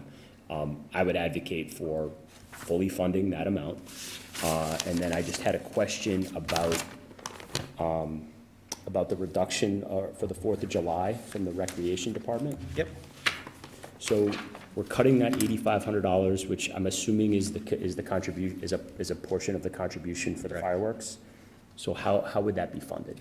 So my goal in looking at this, and you're not the only person to ask, is we looked at expenses versus priorities. And so for me, funding town operations was a greater priority than town money going towards the fireworks. Okay. I am happy to, at the direction of the board, add that back in with the idea that over the longer term, because I know folks in the Rec Commission are already talking about it, that this become a privately funded project and event, similar to other communities in the North Shore, so that we are not using general fund dollars for a fireworks display, and there is a real commitment from community members to participate and take a level of ownership in it.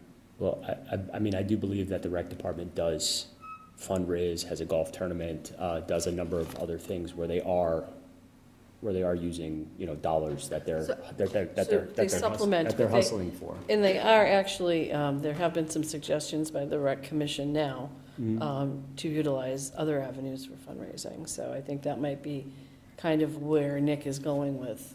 In all fairness, David, I think it would be fine. It's, when we're looking at the numbers we're talking about, it's not a hugely impactful number. I do think that this should start the conversation that this type of programming should be privately paid for. And I honestly am a little uncomfortable even with the Rec Commission being, or the rec staff being the ones that are running a fundraiser and sort of handling that whole interaction. I Again, just, so I just want to make sure that residents of Swampscott aren't deprived of a fireworks display for $8,500. That's my absolutely. concern. So if there are It's only- private the dollars. reductions is only $1,700. No, it's 8,500. Oh, I'm sorry, the next one down. And then that can't be funded through recreation? I mean, what does recreation's numbers look like? Can recreation just pick that up? So I think the way that, Well, they only would from Every the other year revolving it's free. account, and you wouldn't I know. pay for it with the revolving account. Well, I'm wondering, can it be paid for through the revolving account? I know, we don't have the bottom line numbers out of It's the a good revolving question, account. because, I mean, it really is kind of an activity, so. But I think, But they are looking at could I implementing some- suggest? Yeah, go ahead. I've heard from multiple members that we add it back, lower this number for the impact of the reductions, add it back for this year, and this be a longer-term discussion about how to do it. I apologize. Go ahead. Wait, that's, So I did request that also. I said the same thing you did. what? Why are we taking 8,500 from fireworks? That was, and I am the rec liaison, and I did pose the same question to the TA. Is this a number we could put back in for this year while we're working out with the rec commission how fundraising is going to go long-term, so that we don't see this number again the following year, right? That it's no longer, but for this year, as we're at March, right, can we just go ahead and keep that 8,500 in for this year? And then let rec commission take it over and fundraise for the whole portion. That was my request. Well, what I just want to know is, does recreation possibly have this in their revolving account now? I believe they do, but I don't know the parameters around whether or not they could use it. It sounds plausible to me that you could use that, that's a question for Nick, that you could use the revolving account. Patrick, I forgot you were here, Patrick. Maybe you know this answer. You can use it. So I don't know the answer on that. Alrighty. If we're going to use revolving funds towards a fireworks display, I'd want to get an opinion on that. Yeah, that's. We don't have. So if it's a town-sponsored event, it is a town-sponsored recreation event. It's just not one we charge for, so Okay, I don't so know if that is the. Two things. That's Two a things, real quick. takeaway for us, right? Do you mind? No, Doug, I do mind. 1 second.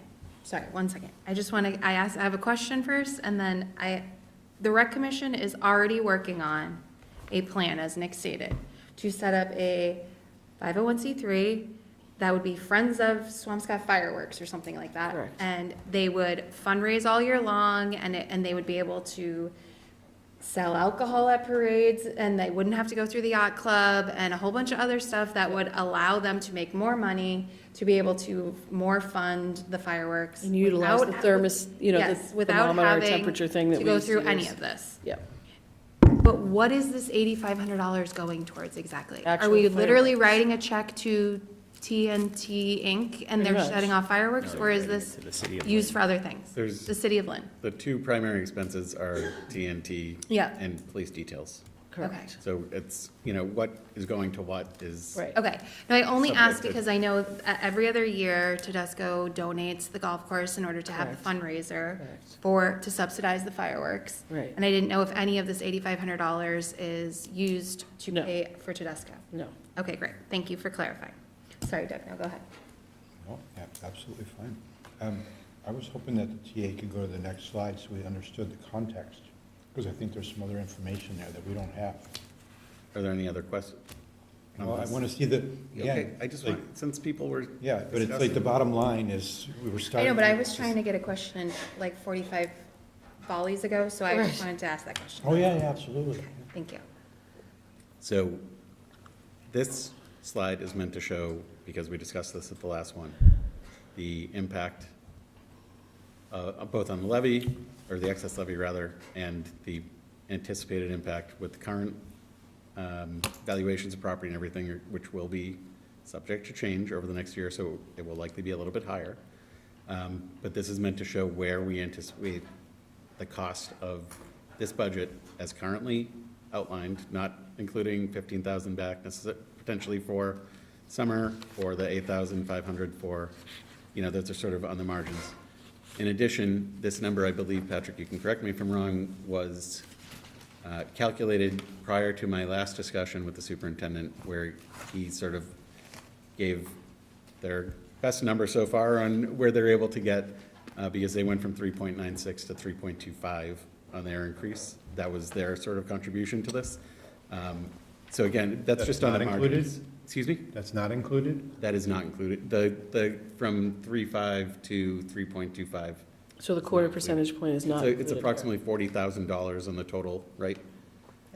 So the schools are able to return $40,000? An 40,000 additional- more In addition It to went what from they've already. 3.96. What are the dollars?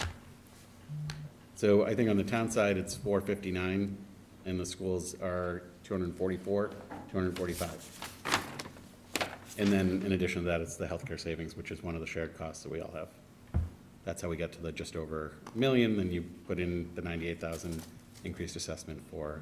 Okay, but that number, Essex that Tech. The $12,311 school. is only missing 40,000 Correct. from the It's, schools. it's a negligible impact on the taxpayer in this scenario. Okay. Yes. And we were at 8 something, 8 something, right? 875. Like, was that what it was? That I think it was Patrick? 849, I want to say, actually. But that included, does this include, 849?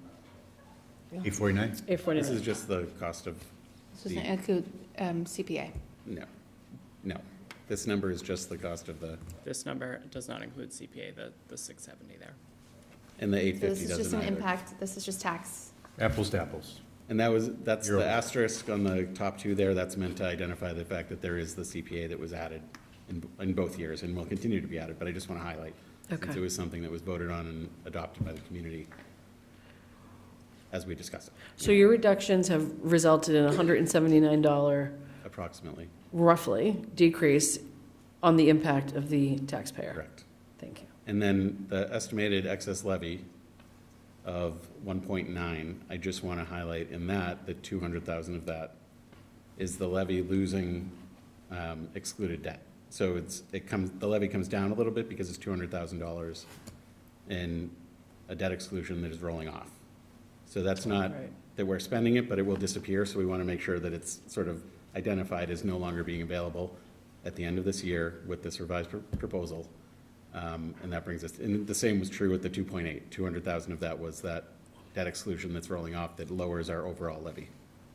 So do we, There's debt exclusion, though, it's gonna come off no matter what. so Nick, I'm just saying from Yeah, but he's the pointing it standpoint out of as saying how much factual. I excess know, levy I'm is just left. thinking out Yeah, loud. yeah. Sorry. do we also have a view of what the next 5 years looks like? What our excess levy capacity will be? How many years? How many years we have? What's our runway? I mean, with the limited information that we have, I would say next year is I'm reasonably confident we can get through. Beyond that, it depends on when new growth and other things come online. Okay. So in talking to, when we've talked a little bit, and I know, and I've not participated in it as much, but you all have talked about that there's a trough and there'll be new growth. And so conversations we've had with Rich, Marzi, and Paul to try to understand what the impacts of that could be at the end of, say, 5 years. Right. Including the Westcott coming on is fully assessed. We're talking about approximately $1 million in new growth. It's not going to be, $6 million that will Right. make sure that we avoid difficult decisions in the future. It's a limited amount just because we're relatively well built out. The million represents what? Was that? So that's like the Westcott, which is now fully assessed. It had not yet been. Pine Street. Housing at Pine Street, housing at Vinnon, the retail at Vinnon where, this is all art, not science, because we don't know the final value of these buildings. Housing at Glover, assuming something does move forward there. We Hadley, sort of figuring out where the pilot is as it ramps up. And then we do not have a number, but there's a placeholder in everyone's mind that depending on what the final development at Hawthorne and that property, that would also be a new number as well. That's just not included in this idea that it's roughly $1 million. But all those other ones together? are So just $1 million? Westcott, as an example, That's it's 1 year conservative. new growth of 240,000 No, no. approximately. The units that are going in at Vinnon using the same math that we have at Westcott is $300,000 more, so we're at 550 to 600 there. Everything else is Smaller. smaller. Even if something goes in at Glover, I believe it's Glover's 96 just units. our portion Right. of Glover. It's not- 96 units on our side at Right. Glover, so again, it's a lower number than we have at Westcott. Again, looking at it as an art, it's not a science that we are No, 100% sure where things will be. And the other thing that I just want to highlight, because it was discussed, and we're talking about when there might be new revenue or different revenue available, is it would be my opinion that it is important we stay on track as best we can with the pension, because when when the funding level drops down to sort of the annual maintenance as opposed to the catch-up, that is a not insignificant number.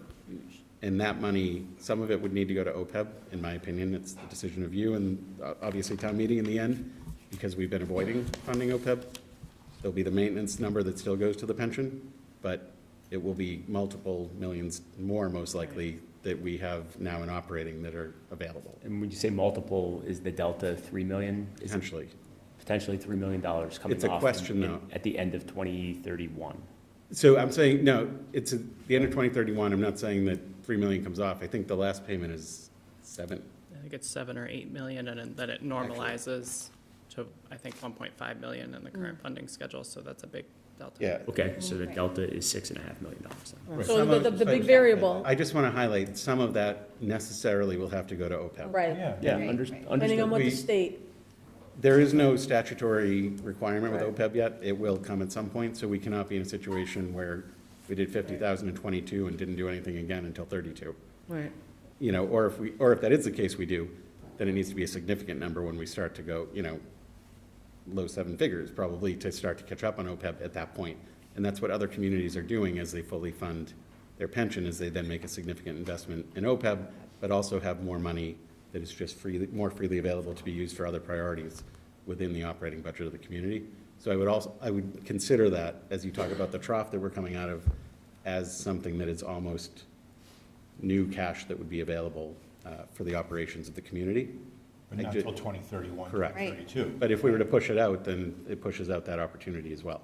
So I think we need to have a real clear picture of what it's going to look like I think you have to come back to us with a real clear picture of what it's going to look like over the next 5-6 years, because we've got to do everything we can to stay away from an operational override, and it doesn't look like we're going to be able to do that, but we've got to at least consciously look and see what we can do, because we have to keep in mind, when we go back to the taxpayer, we've got to be going back to get money for the middle school. And if we're going back for operational overrides, I feel pretty confident we're gonna put that at risk. And that's a priority for me, sitting at this table, is that middle school. It should be a priority for all of us as taxpayers. Right. To be able to have some semblance of confidence to see how that all plays out. Because I agree with Mary Ellen, we need to avoid that at all costs. So if that means that we have to make difficult decisions today to avoid more draconian decisions that are going to be made years from now or next year, we should just have that information in front of us, understanding that what you're going to show us are going to be very rough estimates, best guesses. And very conservative. And yes. I know you both joked about like healthcare. I don't think that we were wrong to have that where we were until we had more information. As an example, we would still be carrying 10, even if other communities might carry 7, say, because I'm not comfortable coming back to you next year and saying, like, everything looked fine, but it was because I had a really optimistic number for healthcare and did not really look at it from the standpoint of like what the last 3 years have looked like, you know?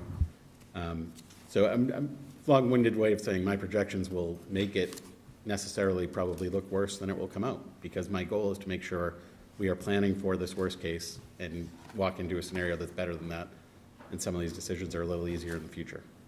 Right, that's all well and good, but if that leads us, because there's an extra 200,000, whatever it is, in healthcare, and we want to get to a certain number, and then we're starting to hear it sitting here cutting other things because you've got 200,000 extra in healthcare, that's not good, right? So, you know, But you're asking me to be right within 200,000 3 years out? No, I'm talking about this year. No. Yeah, no, we are not holding anything extra. No, we think where we are is reasonable. Okay, that's not what I thought I just heard you say. So Are you I'm saying talking about out projection. years, in the out years? Out years in a projection. I'm not going to tell you that. Okay. So I think this is a great question you asked, David, and you know, I'm not sure we're going to have it. I don't know where we're trying to head with this. I don't know what Finance Committee's done yet in terms of this budget and all that jazz. But if you play that out, that we've used 1.9 under this scenario, we've got 2.8 left. In a very, very simplistic fashion, we're using another 1.9 next year. Been being very simplistic, I admit. then, to your point, maybe you make another year, you're not probably gonna make it 2 years under that type of scenario. Maybe in a couple of years, you've got another million, maybe, from all these things, if they all came in, maybe you make it through 2 more years, or you're close to this trajectory. 7, 8, 9. We're at 29, right? FY '29. Yeah. FY '29. Yeah. We got to get to 31. You gotta get to 31, right, yeah. So you're not kind of set up for the right trajectory. So, again, I want to highlight what I said last time. This is not something that is unique to us. Oh, absolutely. But We're in much better shape than I think I'm hearing everywhere else. I just want to the work that has been done over time puts us in a position. that Absolutely. Everyone's been doing it last year, this year, sure. maybe the year before last. To David's point, it required, the discussions around like where we can cut are very quickly coming to salary, not expense. And especially if we're looking at what we can do to try to stretch it out over years as opposed to making them incrementally 1 year at a time. I don't want to necessarily speak for the superintendent, but I think it's similar on their side where over the years, people have been very frugal, and even this year, they have really done a hard job of making sure that the number that we gave as a projection was where they landed, and then when we asked to partner with us to lower that number, they have worked hard to do that. And it's not that we cannot do those things if we're talking salary, but I do want to highlight and underline, it's very quickly approaching that as opposed to, can you guys keep trimming expenses here and there? Right, To make the types of impacts that would be necessary to stretch it out multiple years. And this includes the Hawthorne lease that we're about to sign, correct? I'm assuming you have assumptions. Or income? Yes. Yeah. Okay, just wanted to make sure. Well, and even that, we'd have a better sense because there is sort of a time limit on how long it should take. Right. To come to an agreement. So we would know if that changes Was the anything. 300s in here or not? I believe it is. Or on the 270, income whatever side. we're down to now, Patrick? It's 300 over the, no, it's 300 over the. It's over the 30 months, agreement. it doesn't matter. It's in two different. It's two the different total value years. of the agreement, so it's 2 different fiscal years. Thank you. So I need to come back to a question on the actual budget, all right? And I've brought this up numerous times, and I still have to ask the question with the schools. At the end of last year, you finished with over $600,000 savings in the budget. I think almost 665 or 675. 98,000 was returned so that it would go back into the reserve account, and 575,000 sit in a revolving account. Oh, didn't that 98,000 fall to free cash? Or won't it fall to free cash? It goes, in Part of the it goes to 27? free, it goes to free cash, and then it goes And back MOU into. It's not in a revolving account. You said. No, 98 goes into free cash and into the special education reserve fund. So it goes back in.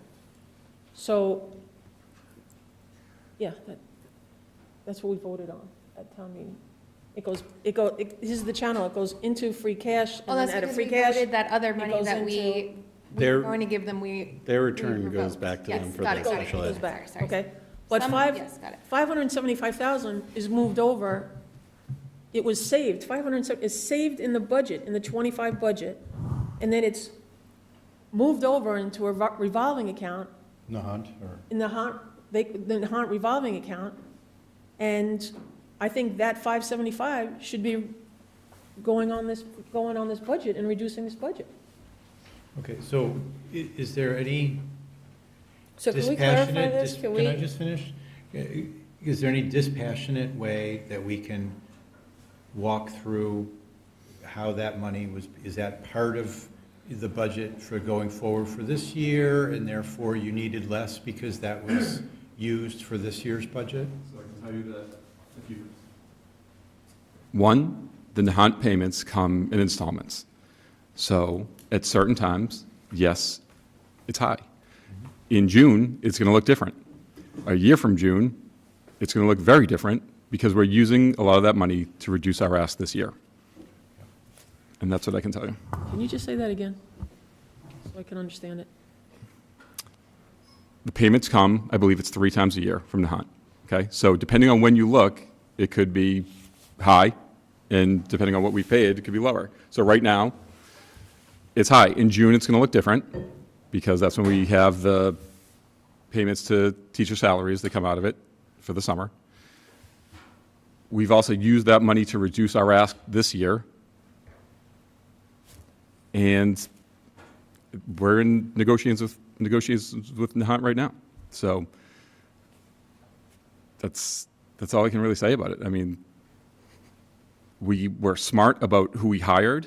So for, like we talked about earlier, I think it was in the fall, that this number looks different for a lot of different reasons.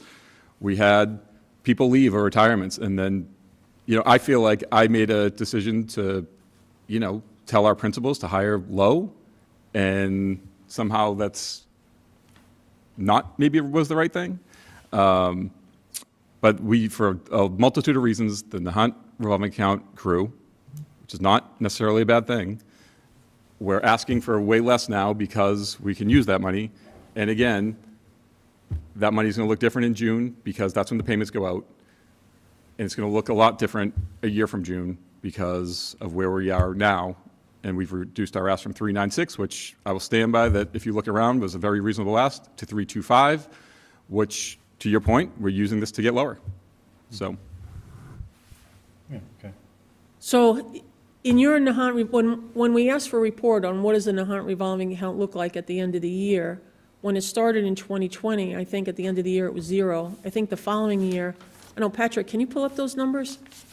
I don't have that in front of me. You don't have that here? Because I think you're right. I think 1 year was 0, 1 year was negative, 1 year was 200,000. I don't know what the number is that. Yeah, I think this year it's 575, and last year it was 135, and the year before it was 40. And those are all at the same time markers that I got from the town accountant. So I think you're right. You're close. I think one of the years, or a few of them, there was in the 200,000s. And yeah, it went up. Mary Ellen at the bottom. For a multitude of reasons it went up. We're using it to reduce our ask. Right. That's. I mean, I think what you're asking is that it be reduced further because they had savings. What they're saying is they've already utilized those savings in asking for the 3.25 for the budget, correct? Right. A lot of it, yes. Yes.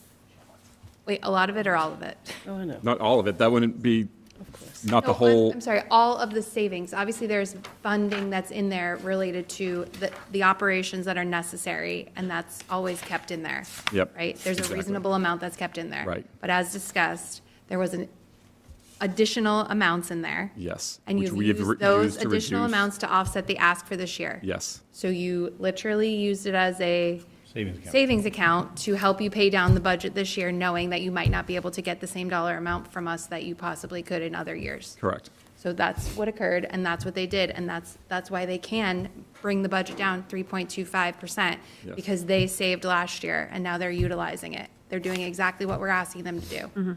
Correct. Okay? I'm good with that. Okay, great. I just want to see the numbers, that's all. Okay. And like, what I would like to do is be thoughtful about how we're talking about this, because I do think that there was a big ask from the superintendent and the schools to take another look at the budget and go down as far as they possibly could, just like we were. And I think they committed to doing that. They've been great stewards of the ask. And so I think we, at some point, do have to put this topic to bed. I think we can't keep circling back to it and saying, well, the ask needs to be greater because there was X versus Y. And so I think sounds like once we have the numbers, maybe we can go forth and do that, because what I don't want to happen is to show up at town meeting and have this be another thing that comes up that we have to now relitigate on town meeting floor, which is one to happen in the past 3 or 4 years. I know, obviously, the 5 of us can't control that from happening. Any town meeting member can bring it up, but we can do our best to get the information out to understand how the budget was realigned based on the fundings that were found in that account. Can you go back to the prior slide?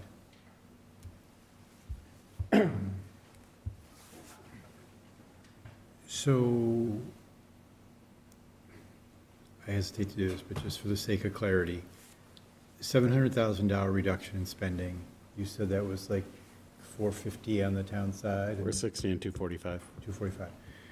So am I correct to assume then, based on this conversation, that that 245 was the use of the Nahant revolving fund, what anticipated balance at that point? Or was that other substantive, cuts? Just trying to make sure I'm following the bouncing ball here. Does anyone know the answer to that question? Well, I think That's a question for superintendents. I'm sorry, at first I didn't think you were, I thought you were talking to Patrick, not me, I'm sorry. So you said you want to know. Anyone that'll listen. Yes, so we had, in our ask, we reallocated funds, certainly, like, listen, there are things that, we are constantly looking at efficiencies, okay? So, for example, we were reducing Metco bus. We reduced the Swampscott bus, we're reducing Metco bus. ELL students are down throughout the Commonwealth, and certainly are down in Swampscott. We reduced an ELL teacher. So we had reductions anyway. We reallocated some funds with things that we need. I mean, with this, we're not going to get the health teacher probably at the middle school that we've talked about for 7 years. Well, so this is what I want to like, get there are to, things Jason. we're not, I yeah, want, so I want to make sure we're just being clear here about like what actually you had to cut in terms of getting here, so everyone's just aware of that. And so I don't want to misunderstand or have any misunderstanding for anyone else. Is that the 225,000? 245. Why can't I remember that? Yeah. 245. Was that like cutting out the health teacher, or was that using the Nahant? both. There was a combination. Okay. Yeah. So there were things like that the health teacher or other things that actually had to happen to get to this. At the 396, yes, things changed from 396 to 325. But Right. I'm confident that we can make it work and continue to produce a great product for the taxpayers in Swampscott and give the kids what they need. At 3.25, yeah. I think when But it does mean that. I know you feel probably halfway under attack, so I just. No, I feel great. But I'm trying to give you an opportunity to Yeah. say, and what I want to make sure I understand is that you didn't cut things that maybe would be, I mean, You need. ultimately, that would be horrifying to us. Right. Like, I want to understand just like Yeah. what The the impact. depth of Yeah, that the was. vast majority In of some the ways, mon- I'd be like thrilled if you just said, hey, the Nahant thing took care of all of it. I didn't No, have to, but it took care of enough of it. Okay. And we're going to continue to be smart with our hiring practices and use all of our resources to be making sure that, like I said, we're getting everything that we need, but not everything that we want, probably. Okay. And And they have a larger ask the next year, Right. right? I mean, it all comes back, so if we don't have that, it'll just be a larger ask. Right. And we also have a lower circuit breaker that we've been operating under, which is also not good. Good practice. It's not good fiscal practice, but we've kind of entered in that, so those are things to think about. Right. And asking us what we're going to cut right now or add in right now, that's not how the school budget operates. The student population is changing and the needs change every day. The delta that we manage in special ed is anywhere favorable 500,000 to negative 1 million every day in that for that year. So it's a really hard question you're asking because it changes, student need changes every day. I understand that, but I have to say I've heard you say that before, Martha. It's a very frustrating answer because I understand it varies, of course, but when you do budgets, you have to actually pick something, right? So We do. and you We do. picked it, and Right, you we do. freeze it. That's We so- freeze so it when in you say December. that it varies and you can't predict, And I then it- report out every single week to Cheryl I understand. where I went up and down on it. we understand all that, but Right. ultimately, to actually go down in a number, I don't think, you just sit back there and say, oh, I'm picking 100,000 and I have no idea where I'm going to get it from, right? Oh, no, we have circuit breaker for that. That's why you have that. But I'm not even talking about special education, so Are you I, talking about the Yeah. general education operating budget? That still changes too. But yes, we've picked a number and that's where we're going to land. But it's similar to I guess, snow, right? You don't know what the snow is going to be. but you still have to put a number down on the paper. Exactly, and right? we do So that's that. all I'm And then, saying. for your options, you guys go back, similar, I was hearing maybe overtime for police, that you go back into free cash to fill it. Well, we don't do that. Well, we're not So- doing that either anymore, so. But it sounds like that has been a practice, but we don't do that on the school end. But there is mandated services we have to give, and we have some revolving accounts, and we have circuit breaker to help do that, so that we're not firing a teacher mid-year. Or moving class sizes to 40. So I guess that's what I would say about it, if that makes sense. It But does. I know we have a whole bunch of questions from FinCom, which we answered. And we do the public, where we do present the budget, all of us are there, and I don't think anybody asked one question at it.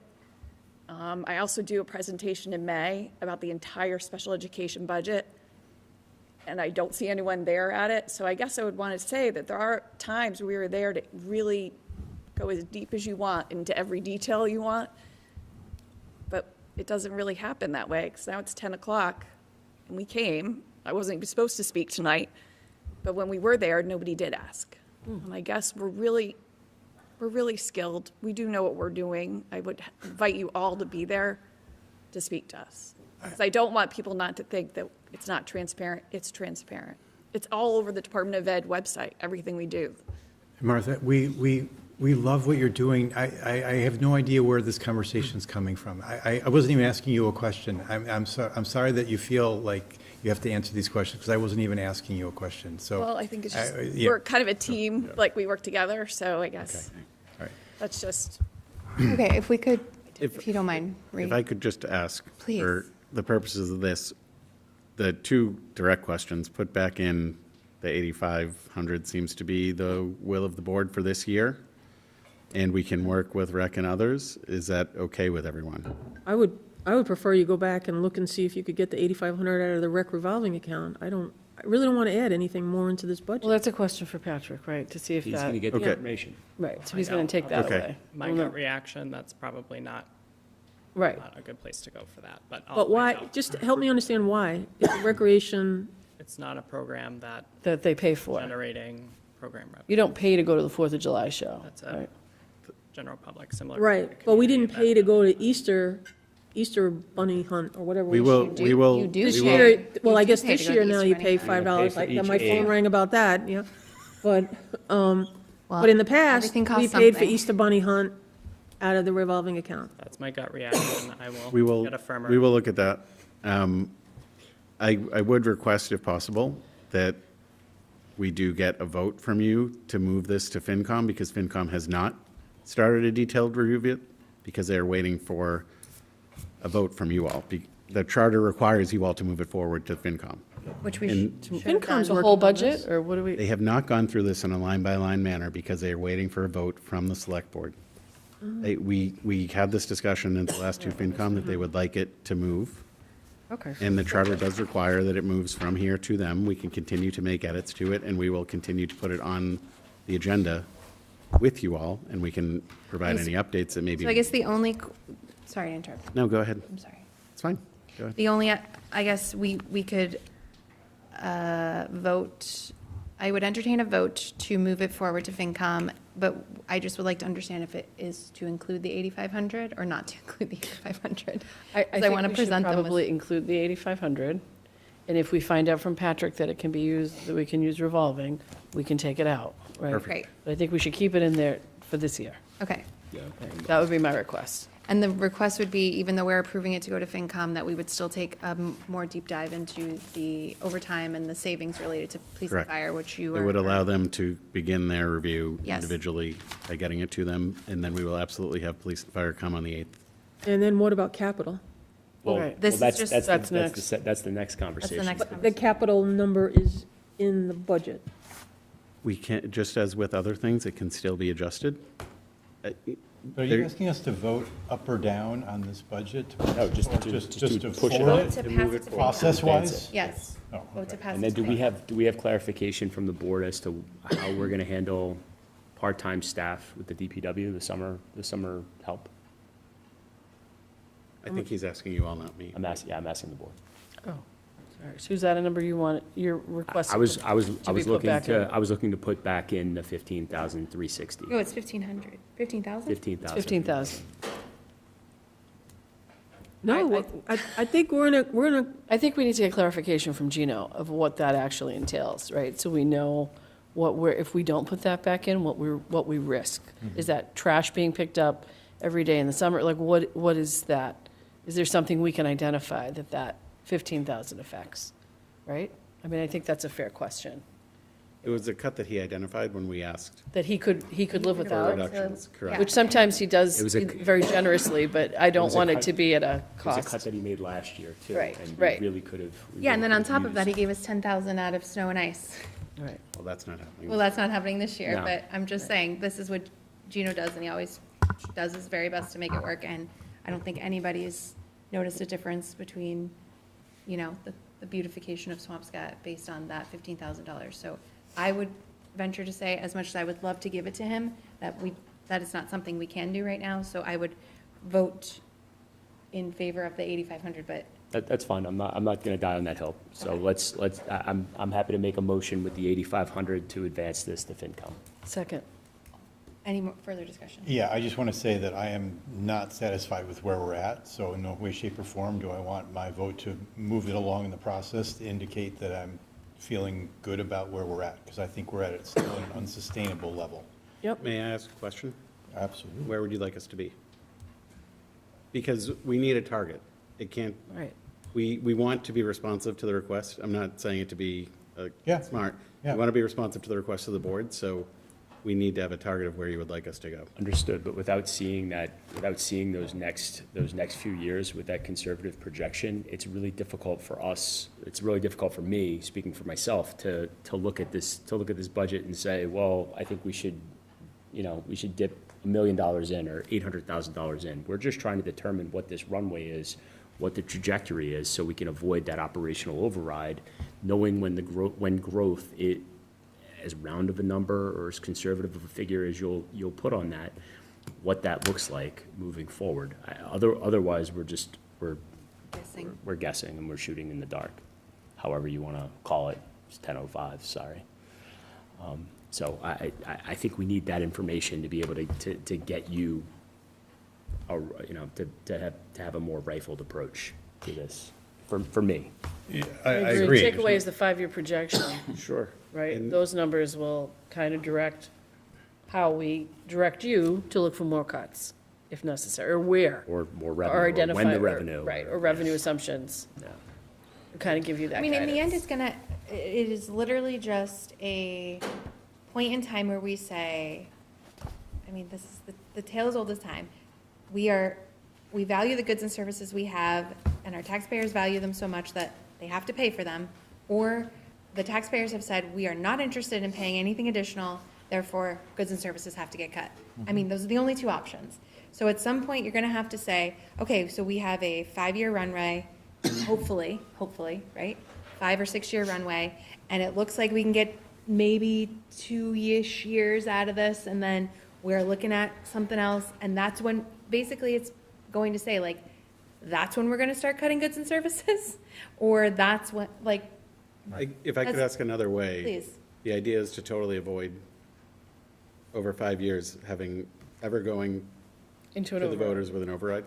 Yes. Correct, which So means then- at some that- point, I don't know that, And- that's not possible. Well, it might be possible. Might be possible. It might be possible because we might have to implement a trash fee at some point, or a 50% trash fee. It might be things we need to do. We have to look at it a little bit differently. And if you get, if, and this is easy to say, especially at this point, much easier than it is to do, but if you get the base down 500,000 more, right? The multiplication on that over multiple years is very, very significant. But of course, this year's base, it creates a base for next year, right? So, and I think we'd be edging closer to what the historical increases have been in the average tax bill. So we talk about the average tax bill and what the increases are. We've been buying down the tax rate, and we're spending one-time money on operating expenditures. Over time, if we're making transfers every year, that is an operating expense. We are not accurately budgeting for the expense that the town has incurred over the 5-year look-back that we currently use. So it's not, it's a little bit of a, like we're having this discussion saying we've kept the tax rate low, but we're not budgeting for what we actually spend. We're just hoping that there'll be free cash that can cover the things that we didn't budget for. That's the rub that we have had a little bit of discussion about, like overtime was the perfect example. if we're doing these transfers annually, then we should recognize it in the budget, because that's what's really happening.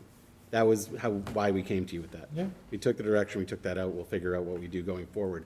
When I asked for a goal, and you did give it to me at the end, like, if we're saying we need to get through the next 5 years without ever considering an override, then to Mary Ellen's point, you know, I almost said Mary Ann, I'm sorry. That's okay. It's too many Mary with, you know. It is either revenue or cuts, because what we tried to do with the level service was, these are the things that the community have Right. valued and use and Right. access on a regular basis, Right. without trying to cut too close to the bone on anything. Because, you know, it's why people made the decision to live here or move here or stay here. Have you incorporated all of the proposed cuts you got from the different departments at this point, or selectively a little bit? I would say there were a handful that someone suggested that we thought was, to the way you described Gino, someone trying to Find make it work the right way, but when we actually look at like what they've been spending over the last 5 years, and the, you know, year to date, like, it didn't add up, so. But You've that was taken anything you feel is reasonable from that offering, but not. right, and we can definitely go back and say, if we're talking about salary, or if we're talking about programming that is an expense, that we would cut the program. That was not the request of them. We said level service, and Right. I think the goal is 5% on, you know, whether it's expense or salary, to figure out what we could do, because it's been multiple years of shaving closely on expenses already. But like, let's also look at revenue as well. You know, one of the things, I know there's a 2018 parking study that was done in conjunction with the MAPC, which talks about the need for metered parking. That's one of the findings in that study. I know we have, you know, there's the potential to generate revenue by charging for parking along Humphrey Street. I think we should be exploring that option. Yeah, and the trash fee. He's looking at that. We have a trash fee. Bring them up now. Revenue. Let's get them on the table, like, And then- so people can weigh back and forth, like whether or not they want the Possible tax building. ambulance. Yeah. It's not something that you necessarily need to flip the switch tomorrow, but let's start having that conversation today in conjunction with this 5-year plan, so that we're not flat-footed So in 6 months or a year. Makes perfect sense. The distinction I'll make between those two sources, the fee and parking, we would not want to be balancing, but the parking is one-time revenue, because we don't know how often someone's going, like, that can change significantly year to year based on what's going on in the economy or anywhere else, whereas the fee is treated like a utility, like you're paying Right. quarterly a portion of whatever the fee is set at, which would ultimately limit the subsidy that we currently give But to we can the also budget solid waste. we can also budget that revenue item very conservatively. Right. Yeah, we have other things that Yeah. go up and down, right? We have building permits that go up and down too. Right, but generally, communities would have like a revolving fund for parking revenue that would pay for something for the police department, or something for enforcement, or fleet, or whatever, and it defrays some other cost when it's available. That's all I'm saying. I wouldn't want to kill the Characterize idea it. We're that. not we trying to can- balance our budget with parking. That's We're what not I'm. going to, right. It's- Whereas a trash fee, I mean, we've talked about it a little bit even in the solid waste discussions, that is a significant thing that limits the subsidy and thus frees up general fund money to be spent on other priorities. Right. As an And example. we talked about That's the that only distinction I wanted to make. 2 weeks ago, even just starting the conversation, and it maybe even just opening the door to like, okay, so if the subsidy is X, maybe we're only charging a fee for part of that right now, because we don't have to charge it for the whole amount. But that allows us a little bit more wiggle room a couple years from now to say, okay, now we have to raise that because we don't have the ability to subsidize. Versus just coming out the gate and saying the fee is X because the subsidy is X, and you create no more, it's a one-time savings that yes, compounds over the years, but you never get to dip back into that well.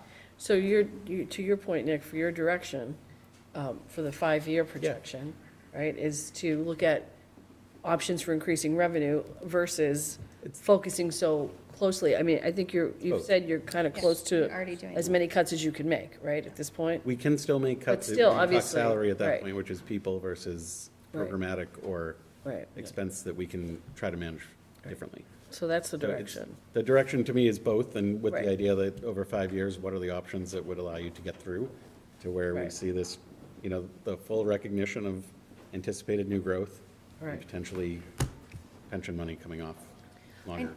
Pension is 2032, Patrick, or 2031? 2032 is when we are in normal cost.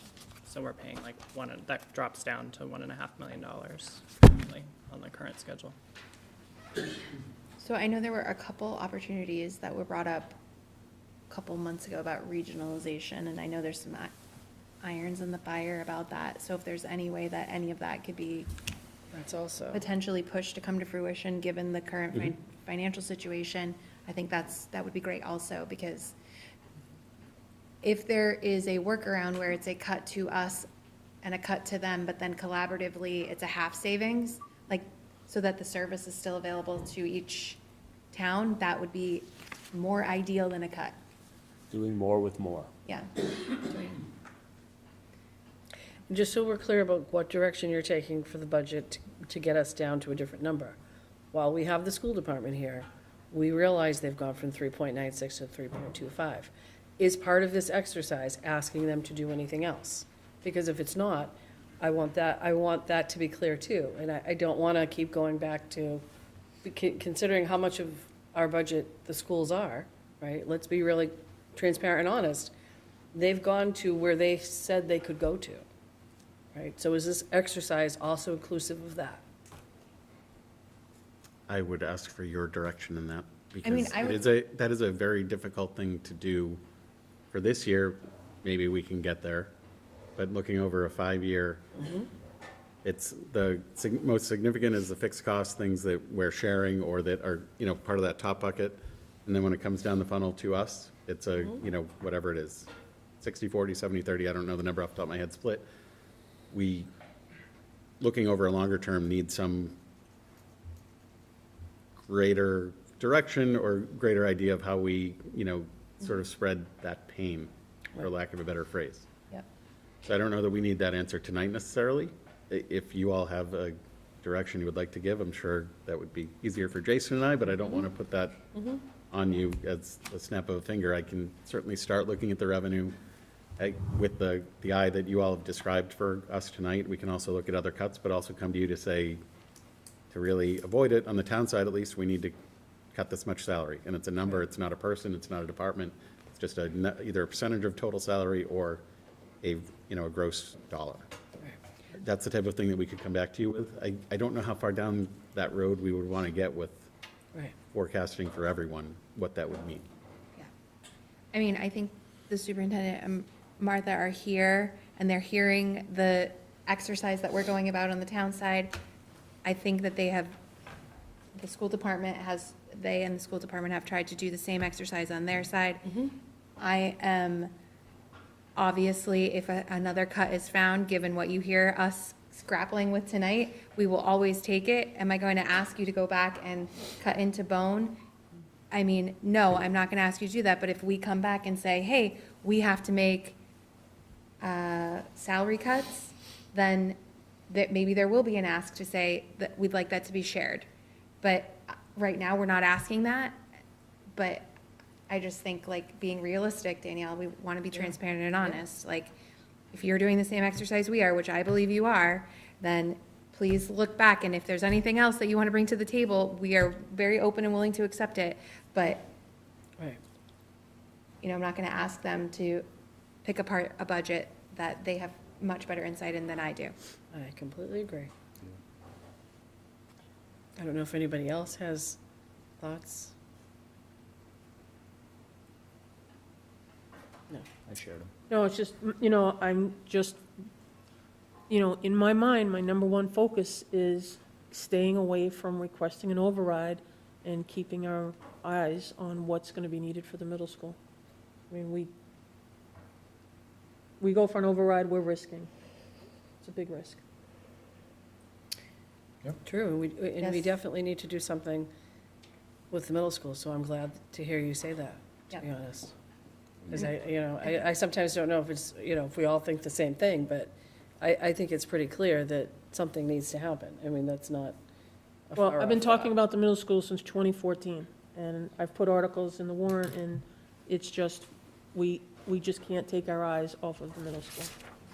Well, we had to do the elementary school first. I think that was the fire that was burning the brightest. I believe that we have moved very far away of a motion that Doug and David maybe made involving moving this on to FinCom. Sorry to interrupt you, David, but I just want to make sure that we Seconded something.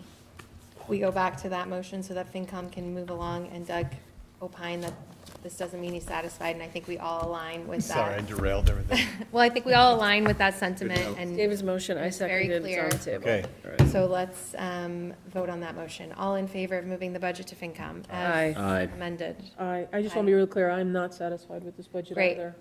All in favor of being unsatisfied with the budget but still moving it to FinCom? Aye. Aye. Aye. Okay, the ayes take it. Capital. So we will move on to capital. So Capital Improvement Committee has rank ordered things. They have not yet had a deeper discussion with FinCom. Can we push that to a future meeting? Yep. At 10:20. Oh, Yes. no, I definitely want to do it now. You bet we can. I just want to say, We'll do it before you. Doug. I just want to say, we need that track. That's all I'm going to say. But I'll save it for the next time. Okay. I'll second Danielle's comment. Okay. That's my only comment. I just have one question on the track. No. Yes. No, I have to ask this question, just to look into it. Yes. I Okay. mean, Okay. you know, I am in favor of the track, but I just want to make sure that we're really clear that there's, that whatever the fix is the fix, that there's, like, is there a possibility that it's not 1 million? Is there a way to do it a little bit differently, to expedite a little bit? Can we cut sections of it? I said that too. It's like yeah. one lane every year. I think it's No, not. no. I'm talking about full, different Fully sections. replacing. It's not a Right, I fix, said the same it's a thing. replacement. It It's is a full a replacement. full replacement. Right. But is there something else? There is I'm no saying, fix. do you have to have a full replacement, Yes. or can we have I- a fix? As I believe it's I have asked that. presented, we have tried the patching, we have tried the short-term solution. They no longer make the no longer make the material. That's the material. problem. There's no patch. They don't have the same material anymore. That is what I've been told. The fix is in. But I asked. Okay. Let's not make it worse by Frankensteining it. Okay. Okay, so now we move to the Just the consent worst agenda. These are routine items that we can approve collectively. Motion to approve the consent Take agenda. out, you have to take out the minute, take Which out the minutes minutes? on All the the second and the minutes? 4th. Oh, the second. No, I'm good with the, The 27th, 27th. so the consent agenda contains approval of the minutes for February 27th and discussion, the vote to approve the town election warrant for elections for April 28th, 2026. There was. Motion to and a approve. second. Motion to approve, a second. Second. All in favor? Aye. Aye, okay. Select board, time? I want to thank Joe Dulett and David Maritsky for, That's right. Moretsky, yep. Maretsky for bringing the meeting tonight. I also want to thank Wayne Spritz, Kathy Milken, and Eric Schneider for their hard work in putting together that RFP that has gone out for our new trash contract. That took a ton of work, and it's much appreciated. And that's it for me. Anyone else? Can I have a motion to adjourn? So moved. Motion, second. All in favor? Aye. Aye. Night, everybody. Good night.